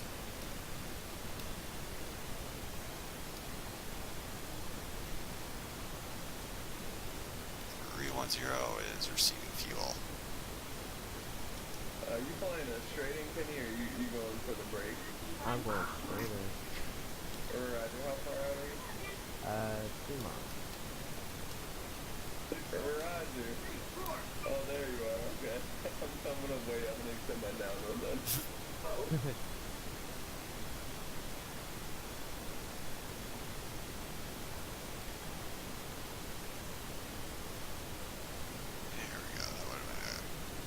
Connection, finally.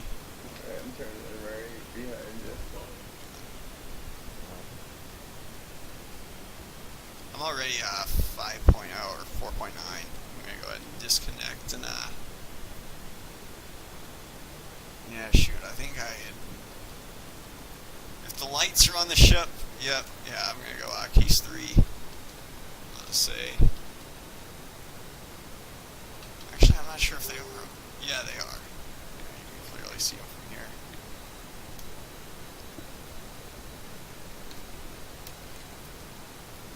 So back to nav mode. LBI going aft. About 10 miles, and I'll just do a quick commence. Be on deck in a jiffy.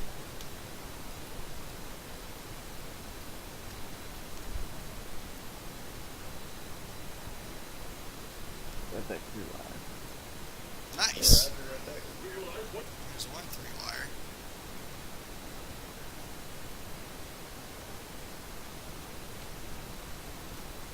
Green deck. Roger, green deck, 305, 2.1 ball. I landed a 3.0. Oh my god. Wait, what? I landed a 3.0. Wait, one more time? I landed with 3.0. Oh. Fuel safe, man. Okay. Oh my gosh, yeah, I'm at 3.9 right now, about to commence. Yeah, this is actually far enough. 310 is commencing, state 3.9. I'm going around way off. That was terrible. Hey, how do you switch back again? Shift P, but you have to be out of superbug mode.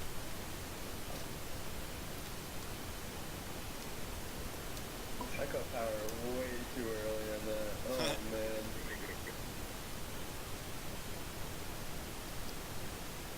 That's good though. It's not a good pilot that you didn't have get there-itis. 310 platform 3.9. Yeah, 310 is 7 miles. Needles on center line fly down.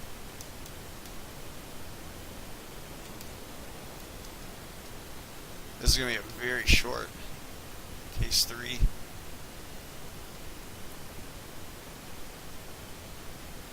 Still continue to ascend though to 1200 feet. Dude, that's awesome. Huh. We just did a fucking long ass mission. Yeah, that was great. Pisses me off that you still landed with more fuel than I did, but, 310 is 4 miles down to dirty.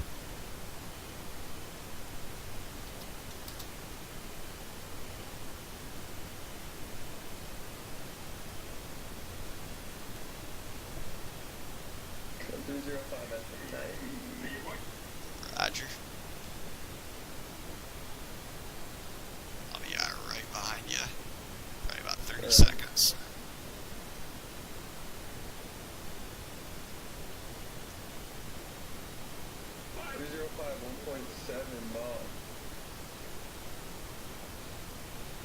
Roger, ball. You can expect 20 knots. I'm not there yet, though. Roger, 20 knots. I actually can LSO you from here, though, because I got needles. If I'm on center line, then I...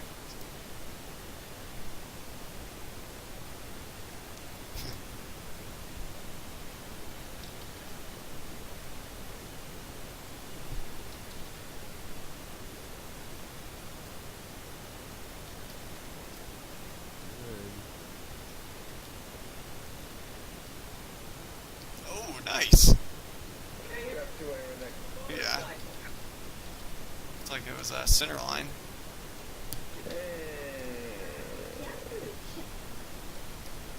Green deck. Roger, green deck, 310, run a ball, 3.7 manual.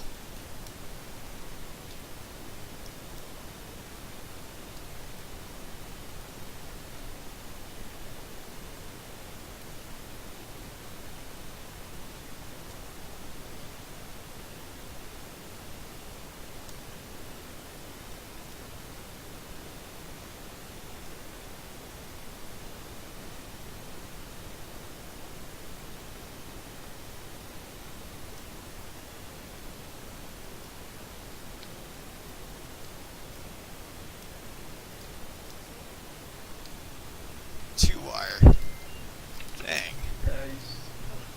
It's slightly better than a bolter. Oh, yeah.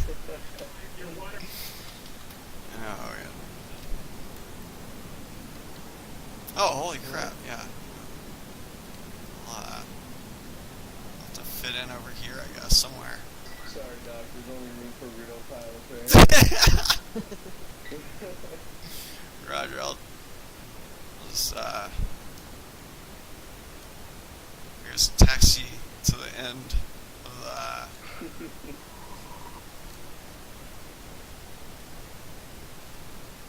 go where they always go on Jane's F-18.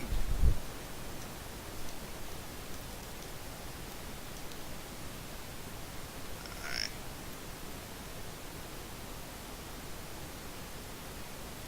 Hey, you just fall off there for a second.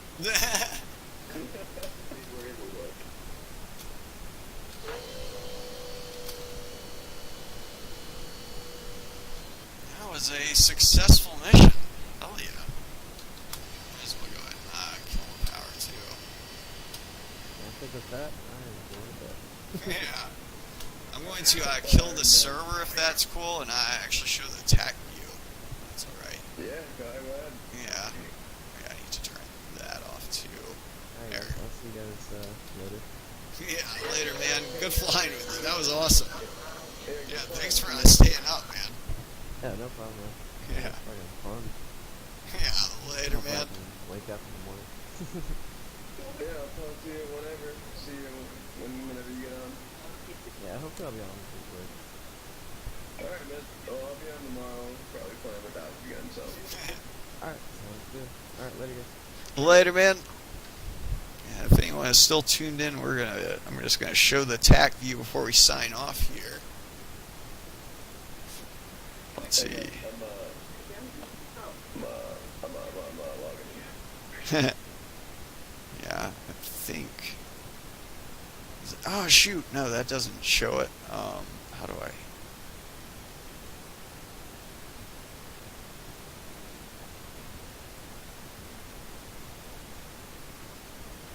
Okay. There we go. Let's see if I can't position this.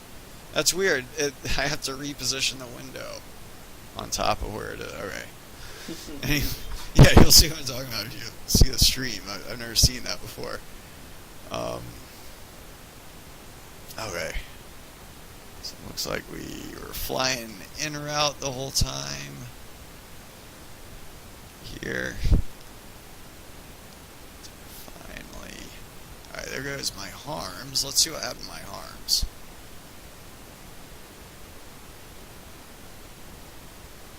So this is one of them, and there's the other one back there.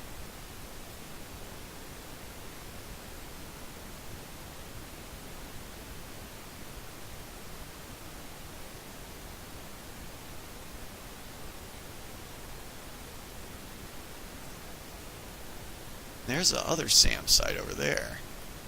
Oh, both of them hit the same damn target. Oh, they're both the same. Yeah. There's my problem. So we continue to fly in. And, alright, let's see.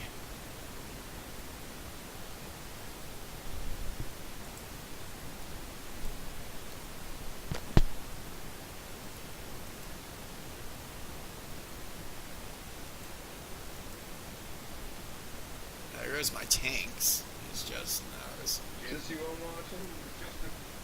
Huh. Are you watching the TAC view right now? Yeah. Yeah, it should be the Doc G84 one. Oh, that one was coming for me, so one of the first ones was actually shot at me. Or no, that might have been at you. Let's see. Yeah, you're just off to my left there. Oh, there's one coming at you.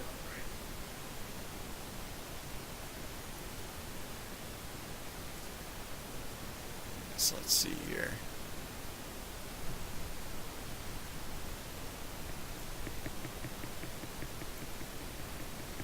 Okay, so I was at 10 miles here.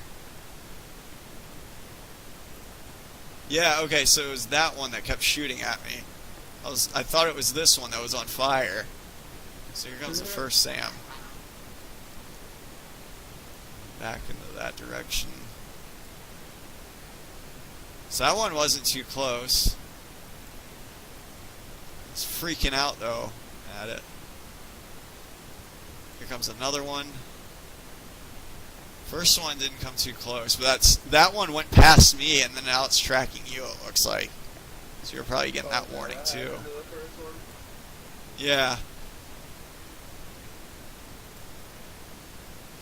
That one came fairly close.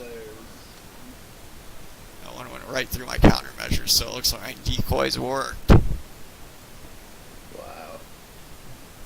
Anthony F305, you suck.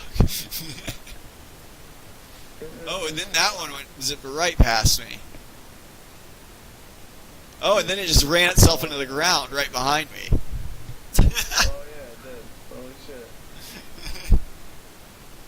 Yeah, so that's the first SAM site. That's the one that I was talking about. Like, it was on fire, and that's when I realized, like, oh shoot, that was not it. Yeah.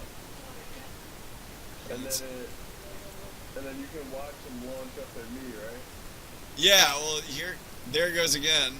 I think it's about to shoot one. Let's see, you're still over here, trailing inbound. So I'm circling around this one, looking at it. I remember I got slow here. Yeah, okay, so I'm like down at 200 knots. That was a pretty tight circle, though, that I pulled right there. Oh, wow. Decelerated.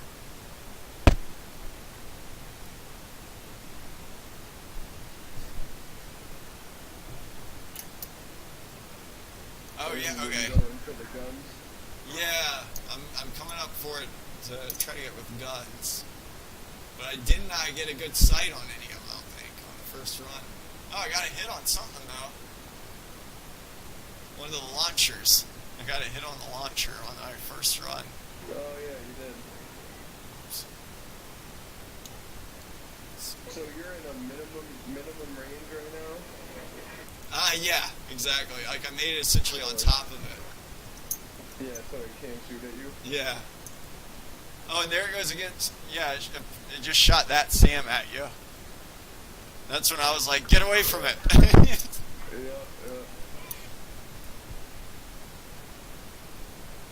I did not have a good sight picture on that one, I guess. Like, I didn't want to waste all my ammo. Like, I had to kill it with those 400 rounds. I only killed it with 200 rounds. But I was going for, I don't want to just shoot anything on the ground. I was looking for the active radar site. Right. Or one of them. They actually have two of them.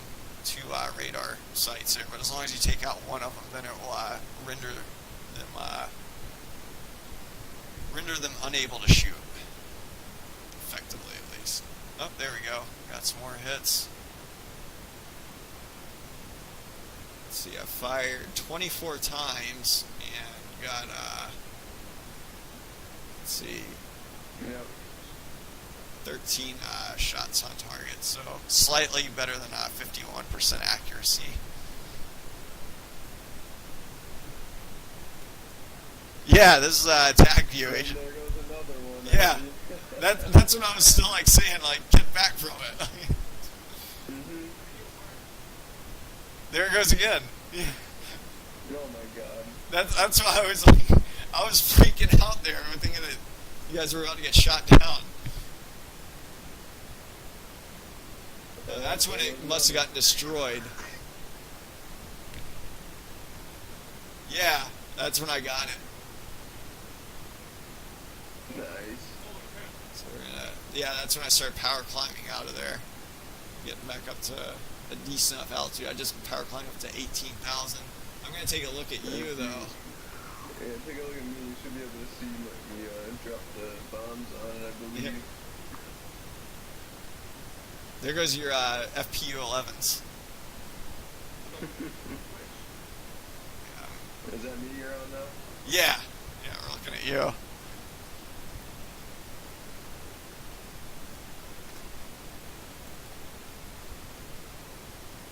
Let's see. There it is. There's two Mark 83s. Actually, I'm gonna look at these Mark 83s. They were going .88 Mach when they hit.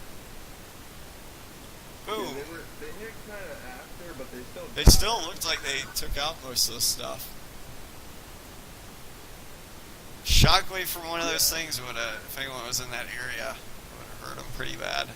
Yeah, that one is completely destroyed. Look, all targets have been destroyed on that SAM site.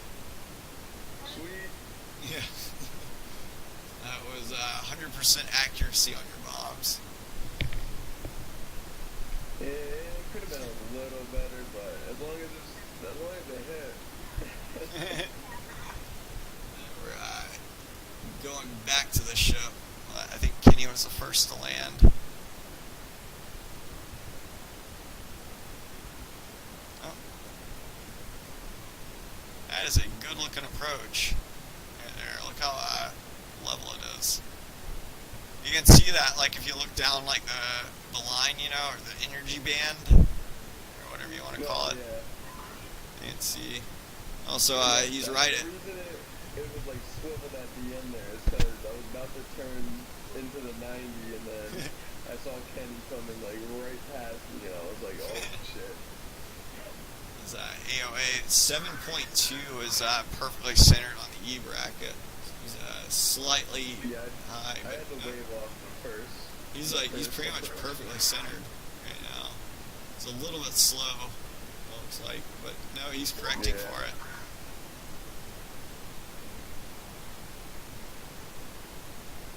Yeah, he's looking good. Oh, slow. No, wait, I think it's 8.2. Yeah, so I guess he was going fast until the last minute.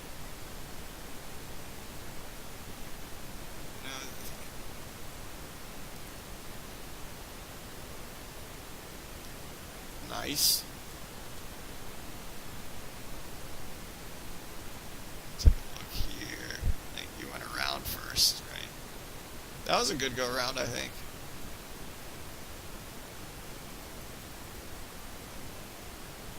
You didn't want to hit the back of the ship, so you just applied full power and got the heck out of there. Yeah, I definitely would have smacked right into the ship.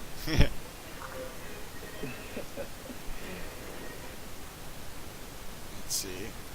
Speed it back up. Oh, man. There's 16 times time compression. Here I come, right behind you. Yep.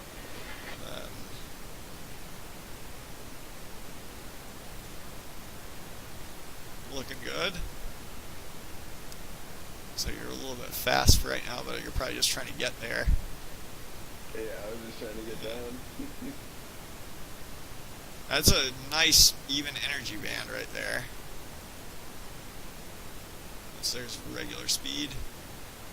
Nice. No flare or anything. Looks good. And where am I? Probably gonna look like ass.